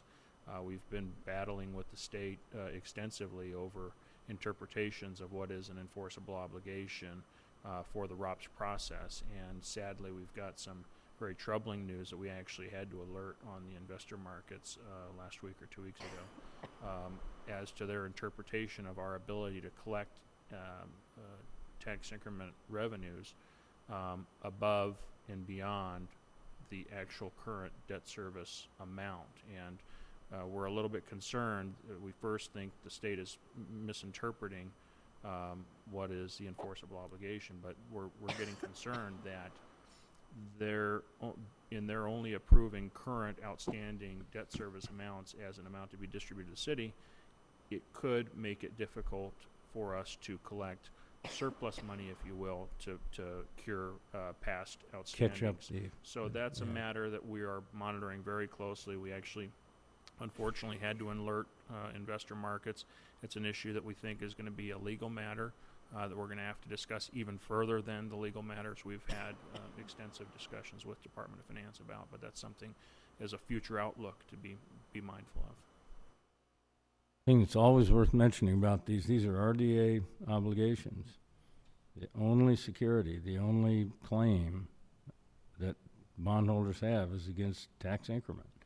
The city will never be obligated to retire those.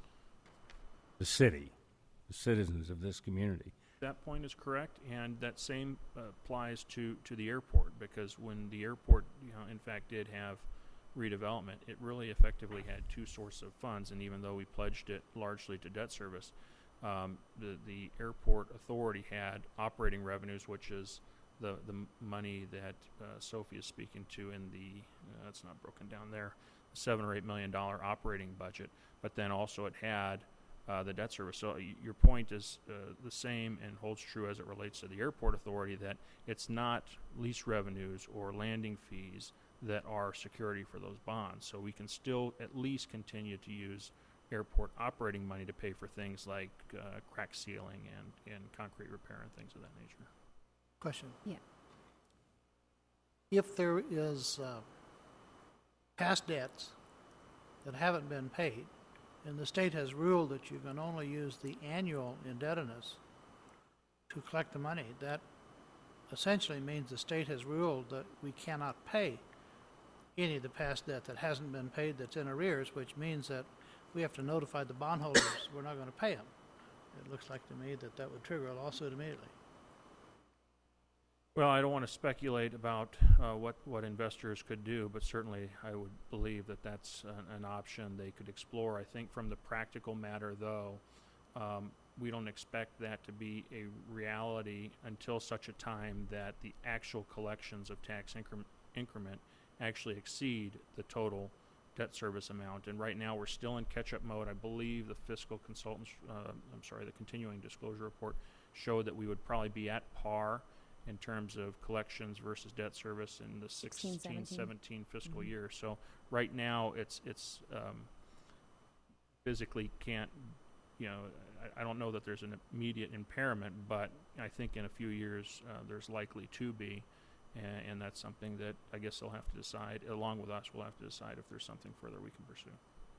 But we have officially notified them on June 1st that we have this concern based on the DOF's latest decision, so we did our disclosure as required. We've notified the trustees.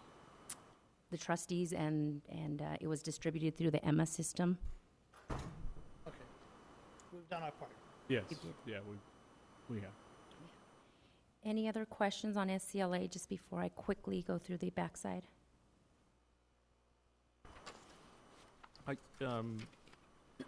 it worth addressing capital at least for the airport, or is that something Eric was going to do later? You want to just talk quickly about the 5 projects that are included? Or at least just highlight we've got two major capital improvement projects going on right now that are going to be finished up through the fiscal year, and I think it might be worth talking about what we foresee probably breaking ground on in the latter part of the fiscal year, given news we got today. Thank you. The first phase of our runway 321 replacement is underway now. It's about half done, just a little over half done. That's a $5 million roughly project. We hope to transition very quickly as we are now designing the first phase of the big runway, the runway 1735 project. So we hope to transition into that very soon. We got word yesterday from the FAA that they're committing about 4.6 right now, program about 4.6 right now for us. That would give us about $5 million with the match, but they're going to continue to seek other what they call fallout monies as we near the end of the federal fiscal year. So we're hoping we might do a little bit better than that. That being the case, we hope to early in December to have award another contract to start on that runway as well. Meanwhile, the fuel farm project, the remote rack project, is going quite well. We hope that to be done in November. We've got an EDA project that we're looking to award before long for about $1 million. One of our most desperate taxiway intersections needs to be replaced, so we're hoping to push that ahead as well. Just finishing up on the economic development budget, and I just wanted to highlight Mr. Kennedy's point, and the reason that I've presented for you the debt service fund separate from the other airport accounts is because the only revenue pledged for debt service is the tax increment from the former redevelopment agencies. So just from a presentation standpoint, I wanted to show the 450 and the 452. Those are your day-to-day operations out there, and that is a self-sufficient operation as of today. The display up here actually combines a few other economic development functions to get to the $35 million total budget. And just very quickly, those are the successor agency budgets that are for the other project areas that the RDA used to have, the Bear Valley and Old Town areas. So we're in the mode where we're basically paying off debt service and a few other outstanding enforceable obligations. We do get funding for personnel because we do still spend a significant amount of time each week breaking down the former RDA and complying with all of the different state requirements as a result of that process. Your Victorville Housing Trust is the Victorville Housing Successor Agency. We were able to keep millions of dollars of assets through the dissolution process, and this fund is where any of those properties, if they happen to be sold or some loans receivable that were also transferred to the Housing Successor Agency, if payments come through on those, revenues are received and booked here, and so those are still all under city purview. They were kept separate from the rest of the dissolution process. And then finally, economic development oversees the administration, as you know, for the CDBG home and NSP grants that are still remaining from, NSP is remaining from 2009 and 12, I believe. And the these dollars that you see here with a zero balance as far as revenue over expenditures represents this year's portion of the administration that goes on to run your programs like the first-time homebuyers mortgage assistance program, the senior home repair program that we have, and the owner-occupied program that we have. So I think that's it. Any other questions? Thank you. Okay,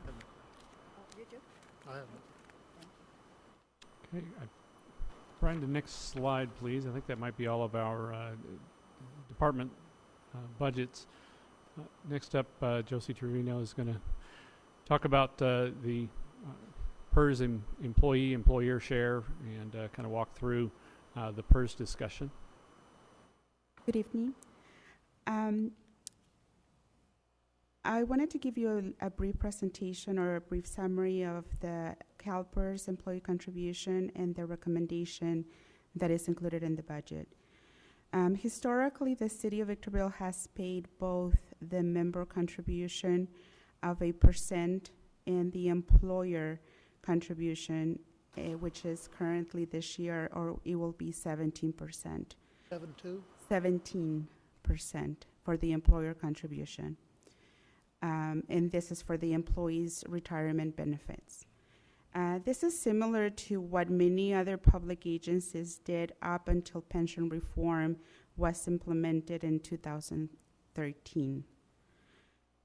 At that time, the tide began to turn against employers paying the employees' share of cost to fund their retirement benefits.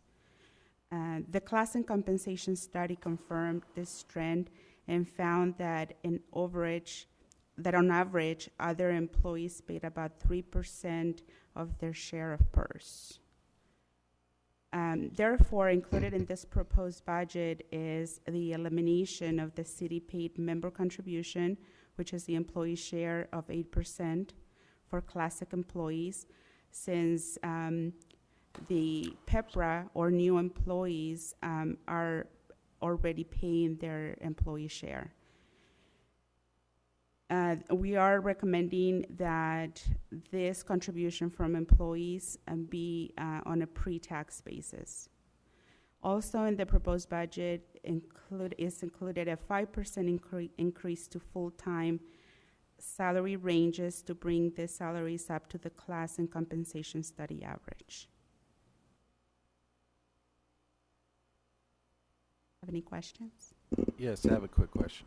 Two questions. One, the 17% employer share that the city is currently paying is ridiculous, and I want to know who and when that was approved, or was it always like that? That's the first question.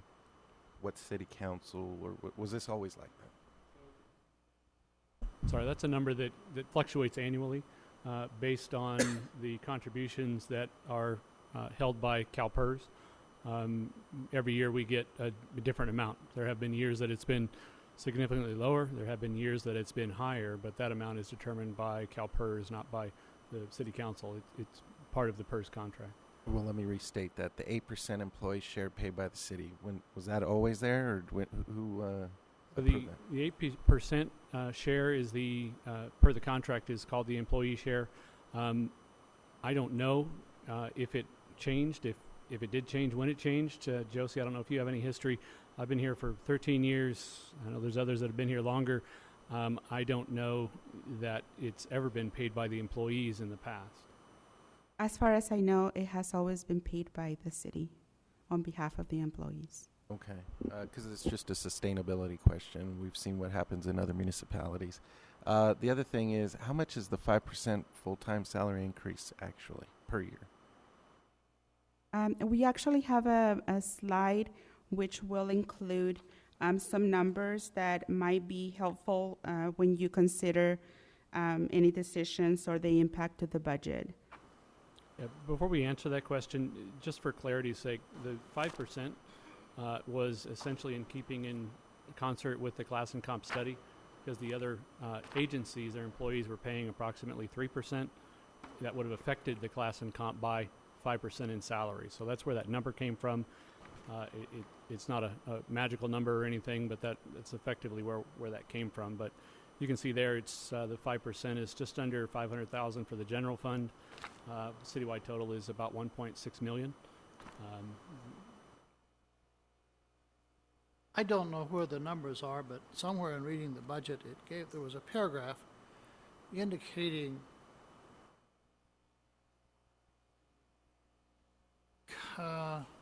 salary correction, I guess, 1.5, a 1, a half, and a 5. The cost of living was withheld and so on. Is that somewhere around 7.5% total? Was that correct? No, was not correct. Okay. 0.7. 6.7. If you included the adjustments to employees in this budget, when you add the COLA, past COLA, the 5% is 6.7. And the discussion is the 8% total of employee paid PERS. That is why, for discussion purposes, we put forward this showing the salaries and the impact of what the 8% is, what the 5% is, what the remaining 3 other than 5% is, just for information, of what employees will be paying as proposed, out of pocket proposed in this budget, or the 1.3, which is where you're at, Mr. Cox, as far as the remainder after the 6.7 of adjustments that are included in this budget. Thank you.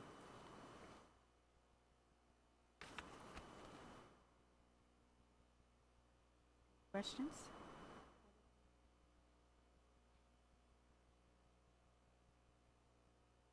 Okay. Anything else, Bill? That's everything we've got as far as presentation. Obviously, we're all still here for discussion. Questions? I finally found it, or I think I found it. Page 24. Included is a 2015 cost of living adjustment, 0.5%.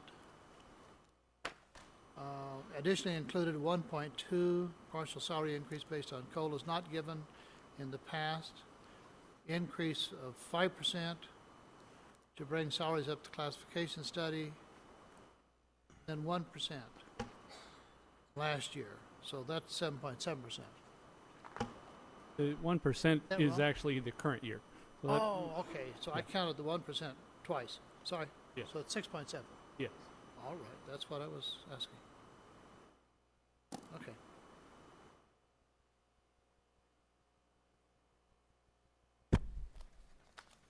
I have one, Did you have anything one more else to- question. That's all the staff presentation. We're certainly all here available for any questions. There was reference to the state legislature passing a law, assuming it's a law, I think it was a law, in regard to employees' retirement systems. Exactly what did that legislation require? That legislation required all new employees effective January 1st, 2013 are on a different schedule for retirement as far as the way their retirement is going to be calculated. It also requires that all those new employees pay their share, the employee share. For classic employees, those employees hired prior to January 1st, 2013, that's 8% that we all have come to know and love. For the Pepper employees, I think it's more like 6.5 or so because their retirement calculations are not as lucrative as for classic employees. The exact wording of the law was confusing. Back in 2013 when it was first passed, the analysis that was made available to us was that it required that within 5 years all employees pay the employee share. But then there was a question about that because it wasn't that specific. It specifically said half of the normal cost and left that up to agencies to determine what that meant. I can tell you as of today, it's still confusing. I can tell you that most agencies are moving towards having the employees pick up that full 8%. I know one agency in the Valley, Hesperia, their employees pick up the full 8% plus an additional 1% pursuant to a negotiated collective bargaining unit contract, that they pick up 1% of the additional employer cost. So exactly what the law says, I don't know that it's clear enough. I can tell you that last year about this time we learned that it's more permissive than absolute. However, agencies are trending towards having the employees pick up the employee share, which on the surface seems to make sense.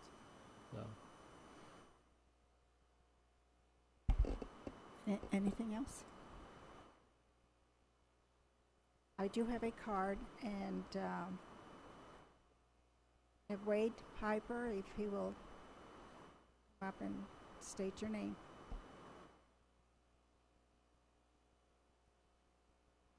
Thank you. Excuse me. Thank you again, Mayor and Council, for allowing me to speak. first thing I'd like to kind of address is it was brought to my attention that there was a rumor going around from me speaking last week and Jeffrey that somehow we were possibly being punished for saying our views. I'd like to go on record and say that was absolutely not true in my case. You know, I'm sure Jeff is the same thing, but I never heard nothing negative as far as me making my comments. So, wow. A lot of information tonight. You know, I came in with kind of an idea, you know, what I had wanted to say, and, you know, things are changing. But I guess one of the things that come up was one of the slides said that other agencies are, the trend is to the employees to pick up the share. One of my questions that I thought about was, how did that come about? Was it a reduction in the employees' pay, or did they increase the pay and start to make that requirement at that point? I mean, last week, some of the things that Mr. Cox had brought up was he wanted to hear different options. And, you know, I'm sure that you guys have thought of different options, and that, and some of the things, you know, you can look at it as proposed. You could look at it as what I talked about last week. You know, there could be a straight across 8% raise, and then we assume the responsibility. No matter what the laws change from that point on, it's kind of, if the state says, well, the employee has to increase, you know, at that time, well, I guess, you know, that's part of it. But that would be a cost neutral, I believe, for the city and the employees. One of the other things, there could be the 5%, the 1.7%, and defer the 1.3% to another time. I believe it's 2018 that we have to make a decision, or whether you actually have to make a decision or not, but that's the goal. It could be 5%, and the 1.7% cost of living actually go to the employee as a cost of living, not as a cost of PERS. And then 30 seconds. Excuse me? 30 seconds. Defer the 3%.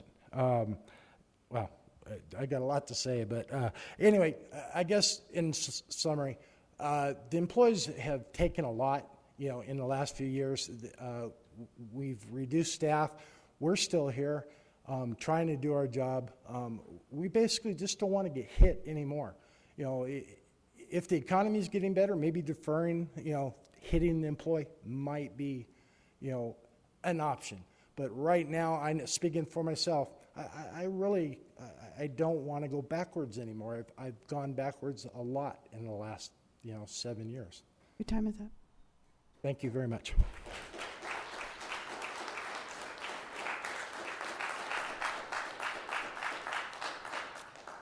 Madam Mayor and the council, just not to respond to Wade, but just he had mentioned options. That was sort of the purpose of the one slide that we did develop to kind of show the various costs. The budget was developed based on all the conversations this council's had over the last, I'll say, 6 months. You know, whether it was the class and comp, whether it was the extra add-on items. I know from talking with some of you individually that the council is split on exactly what to do here. Perhaps that's why we ended up somewhere sort of middle of the road with what's in the budget. Certainly the budget, Ryan mentioned last week, is a living, breathing document, and it's not even a living document yet today. It's still yet to be approved. So the council has a variety of options to either you know, make known tonight if someone is going to make a recommendation, or to direct the staff to come back at a later time with adjustments based on conversations we have tonight. The entire budget is wide open. I get concerned a little bit with some of the tensions that I've felt over, I'll say, the last year on some of the items that have come before the council. The purpose of the items coming to the council, as you all know, is for discussion. It doesn't mean that this is locked in stone and absolutely must be either approved or denied. Certainly there are a few items that happens on, but in large part, the purpose of these items is for discussion purposes, modification if the council so desires, and so for that reason the budget is wide open. I have a Question, Madam Chair. Forgive me if this is not the city. I sat on 3 other boards, but in health insurance, on a bid for health insurance, it was up 34% from over the last year. Was that City of Victorville's new health insurance? Our original negotiation, if you can call it that, started with a potential 40% increase. We actually, Where did it end up? it ended up with an additional option. There is an option for Aetna, and that is, I think, a 40% or close to that higher increase. However, by dropping one local provider, we have a second option, which is called a limited availability or limited something or other option, and it actually ended up, if you chose that option, to a rate reduction of, I think it was either 2 or 3%. So the employees aren't going to be hit then with a 40% increase in health insurance? They have options that do not hit them that way, yes. Yeah, the only ones I could think of that if they have a specific doctor that they are absolutely committed to seeing, they could take that option, but I don't think it was a particularly popular one. I was just trying to put the numbers together. With the information, now's not the time to do it, but I thought staff was negotiating that so that there'd be still good coverage for the employees. They wouldn't get hit, and the allocation that the city makes toward health would still cover it. Are the employee having to make up this difference? No. The employees that opted into, that either have the Kaiser plan or that limited plan actually have a savings this year of about 2 or 3% over last year's costs for that health insurance. Thank you.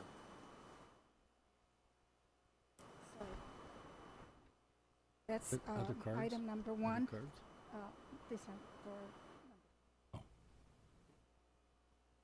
That's all that I have for item number 1. Do we have to make a motion, or do we continue? I'm going to move to approve the budget. And are we including the items that are listed? Part of that, the original memorandum. Public information officer, police deputy, and trailing bloodhound. I just want to make sure if that's a part of your motion. My understanding is that it is included.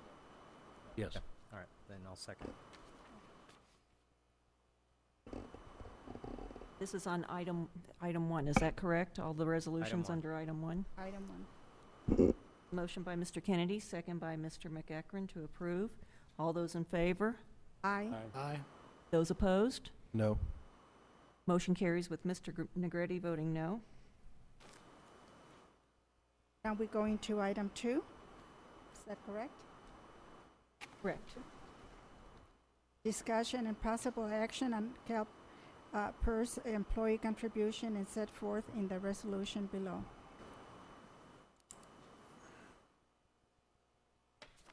You want to read the?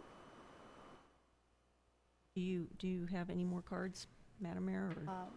I do. I have 2 cards. The first one is Liz Becerra, and following will be Maggie Lowe.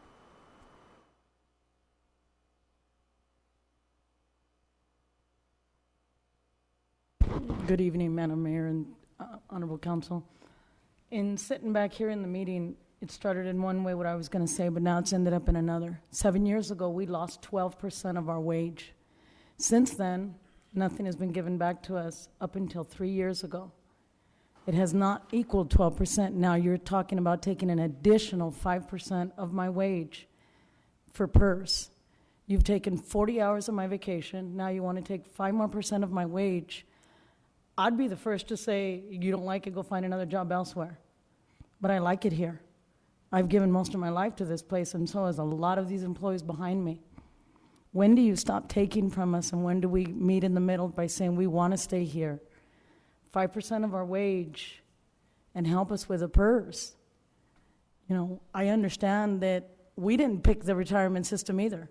When we got here, we didn't have a choice of PERS or Social Security. It was PERS, and that was it. So whoever picked it, whoever did it, the city was incorporated back in 1967. I don't think PERS was around. Somebody stood around and said Social Security ain't going to be around by the time some of us retire. It is what it is. It's what we have. We've never gone to another retirement, and this retirement has gotten a lot of employees in it. You know, let's meet halfway in the middle. If you can't give us a whole 5 now, at least, like Wade said, 2, 1, 3, let's meet halfway in the middle. Keep some of the employees you have. Thank you.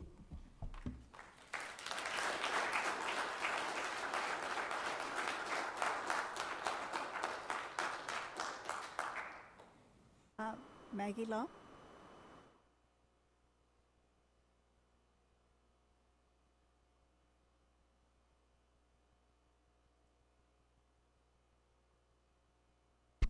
Good evening, Madam Mayor and esteemed council.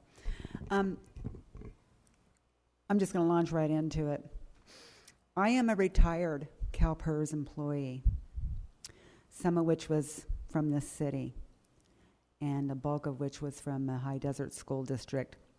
I'm not real good with the numbers and stuff, and I've been out of the loop with what goes on in the numbers and the politics with the city, but I will tell you, I have a lot of contact, be that good, bad, or otherwise, with people here in city departments and police department, and I kind of keep my finger on things. And I've never heard one person say, we like taking a step backwards. Let me set that aside for just a moment. When I worked for the school district, and I didn't bring a paycheck stub because I didn't know it would come up, but I remember looking at my stub, and I know different agencies have different contracts, but I was astounded and pleased. I paid, let's say, $250 into my retirement a month, and the school district paid like $4.50. So I raked it down, and I'm glad. No offense to the city, I'm glad I retired ultimately from a school district and not the city, because when I worked for the city, and that was long before 3 of you ever sat on this council, they had an extremely generous package where I was taking home and putting in the bank $600 surplus above and beyond my salary because I only had myself and my one dependent child. It was very generous, and the salary was very generous. But I just see over the years the shrinkage. And I want to sum it up very simply by saying I like what Ms. Becerra, Liz, said is, you know, keep these long-term employees. They are the backbone of this city. They are the backbone, like I was scrubbing floors for the school district. Because if I don't scrub the floors and they're not the backbone, this city would come to an absolute screaming stop, period. So please just do whatever you can do to negotiate and continue discussion about let these people always be 2 steps ahead and not 3 steps behind. Thank you very much.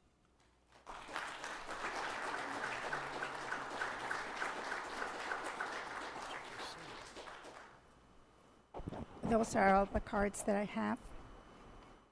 So, do we take a motion now to approve? Yes, you have several resolutions before you, and I think you have a staff recommendation. Apparently, you have options with respect to that recommendation. I have a comment first. One of the reasons why I wanted to know who and when these decisions were made in the past is because when you start giving somebody something that is not in alignment with the normal compensation package, whether it's increased vacation hours or paying their employee retirement share, it stops becoming a benefit and becomes an entitlement. And then what happens is that the city is forced to make tough decisions in tough times. People get laid off. And what we're trying to do, at least what I'm trying to do, just so that everyone's clear, I want a balanced, comprehensive, consistent approach to compensation for everyone, whether we're talking about retirement, whether we're talking about vacation, whether we're talking about salaries. And so what you see here is us going through this, and we're obviously going to do this every year, is that you look at the public information officer as an example. I don't want to debate whether or not we even need one. I'll defer to Mayor Pro Tem Cox's experience and say that we do. But what had happened before is we had 4 people, correct me if I'm wrong, 3 or 4 people in public information. Yeah, at one point we had 4 people there. So that's not reasonable. Okay? From what I'm seeing, if we're operating without a public information officer, why in the world would we have someone making X amount and then 3 folks helping them out when no one was doing it? So I look at this, whether it's street sweepers or whether it's public information officer, I get the need. But we have to be reasonable and good stewards of the city's resources and the tax funds that we receive. And so, it's unfortunate that we have to go through this, but unfortunately, there were decisions made before. That vacation hour package, I thought was overly generous. And I don't know why in the world, and I believe it was in 2009, that they changed it. So what you have is inconsistent guidance, inconsistent thought processes on all of this as you switch out council folks and the years go by. And so, if anything, I know that this is painful, and morale is important. And that's why when I say we need to right-size the budget, we need to right-size these positions, we need to go back to basics and get back to a 5-day work week, that's also a 10% increase, but it's a 20% benefit to the residents of services. So it's a win-win. There's win-win opportunities out there. But if the city staff does not want to go back to 5 days a week, which is all I keep hearing, I just don't know. I just don't want you to think that there's that we're trying to fix this so we can sustain the city going forward. And of course, we have a lot of great folks, and we don't want to lose those folks. But you know what? There are trade-offs to be made by everyone, and this is about service. So I'm more than happy to listen and sit here, and I understand the situation. But what we're trying to do is fix things that were not appropriate, approved in the past. And so that's it. Anyone else? As the attorney said, there's a point of clarification. Just to explain this item, the resolutions. The first resolution is to notify PERS, or I believe, is tax deferment, meaning that any PERS paid by the employee shall be tax deferred, shall be paid pre-tax. And so that's the first resolution. And these are standard PERS resolutions as far as switching over the PERS contribution from the city to the employees. The second resolution is already filled out, and by having a 0% of the benefit for EPMC, what it's stating is the reverse. The employee shall pay 8% of their share of PERS. That one's already filled out if that's the choice of this evening. The third resolution... Bill, excuse me. Yes. Doesn't the contract provide that the employee's share is 8% of pay? They're not paying 8% of their... No, the employees are picking up... yes. The employees are paying 8% of pay. Of their salary. Their full share of the employee share, which is separate. Retirement benefits by law are separate from compensation. So what we've discussed regarding COLA, regarding class and comp, is a separate discussion. So when calculating what's going to be the immediate hit to the employees, that's been discussed, that there are pluses and minuses in this budget. However, the law sees those different. One is a benefit and one is compensation. So as far as their benefit, they will be paying the 8%. The compensation issue is a different subject, which has already been discussed, class and comp, and as Mr. Cox noted, the COLAs over the last 2 years. And just so everybody understands the significance of the pre-tax contribution, it means that contribution is made before income tax is calculated. Yes. Which means the net out-of-pocket will probably, it's hard to know what employees' tax rates are, but their incremental rates are probably going to be about a third of that will be paid for by income tax savings. Yes. And if I may add something to the conversation, it wasn't asked, but in looking at this, we did as much analysis and put forward as much information to the employees as possible, including trying to calculate the net change to their checks. And this is a very unique year because we've been trying to deal with this PERS issue for, as the city manager said, a couple of years. This year, with the class and comp involved with COLAs returning, the actual average is, my understanding, in change per month for an employee is an additional $7. So there's a great variance of where people are going to fall depending upon the class and comp and et cetera. But this is the only opportunity due to those circumstances where it's the least amount of people will take the least hit due to the class and comp, et cetera. So what we've got is a net average gain of almost $7 per month as an average. Finally, the third resolution here is the only one that needs to have a determination different than what's drafted, unless you wish to change any of the other ones. The third resolution applies to city council specific. And with the staff report outlines any issues involving city council compensation and city council benefits, as well as we could with advice from the personnel attorney. So if you've seen that, it describes various scenarios. We left a blank, if the city clerk could see on the second bullet, about halfway down the page. Should the city council decide to also pay 8% your share of PERS, that blank to the city clerk should be a 0%, the same as the employees. It was left blank at the discretion because we had no input and we had nothing to balance it again. So if, like other employees, the council should choose to pay the 8% PERS, there should be a 0 inserted there in the motion at percent. If there's some other number, I don't have that list. Does anybody think we should do something different than the employees? Absolutely not.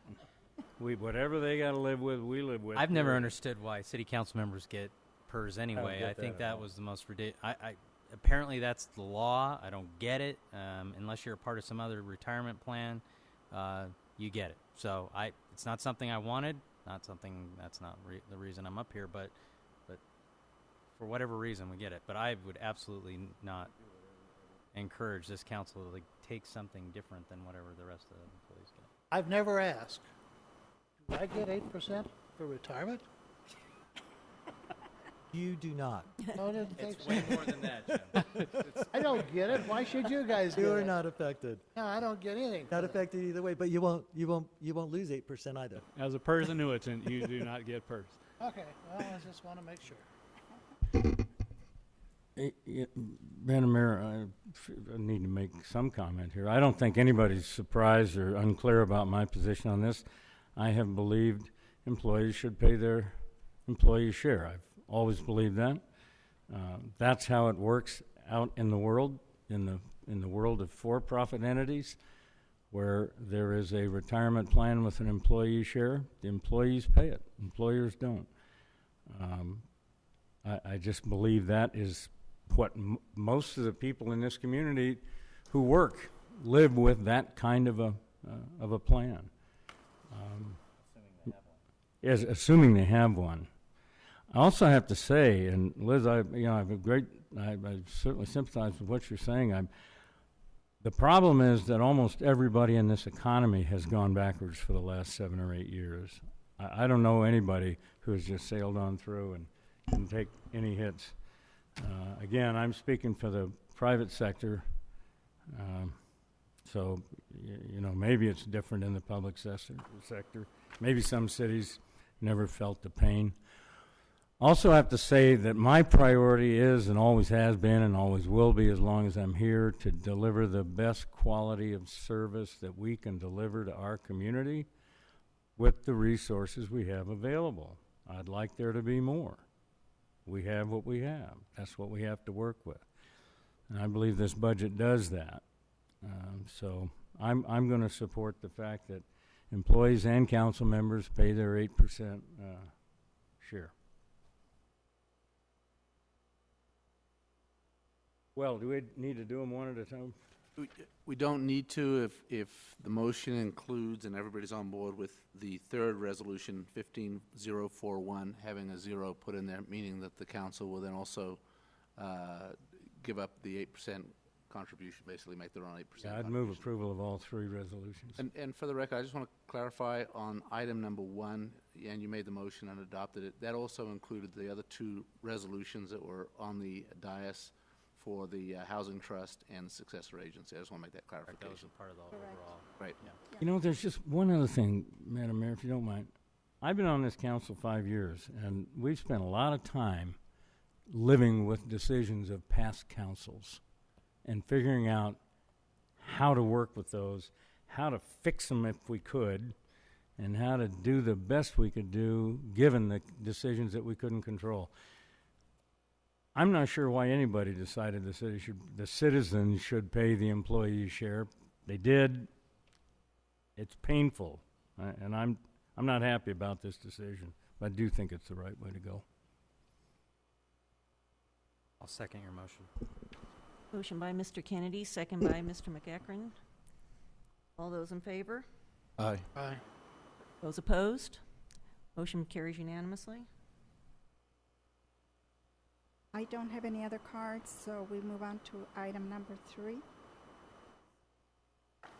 For this item, I would request that Councilmember Kennedy and Councilmember Cox recuse themselves. This is dealing with the golf course budget, and but due to the proximity of their residences on the golf course, there could be deemed to be a conflict. Madam Mayor, I'll move for adoption of the Can you wait golf till- course budget as soon as they are out of the room. I'll second. Motion by Mr. McEachran, second by Mr. Negretti. All those in favor? Aye. Aye. Those opposed? Motion carries unanimously with Mr. Cox and Mr. Kennedy absent.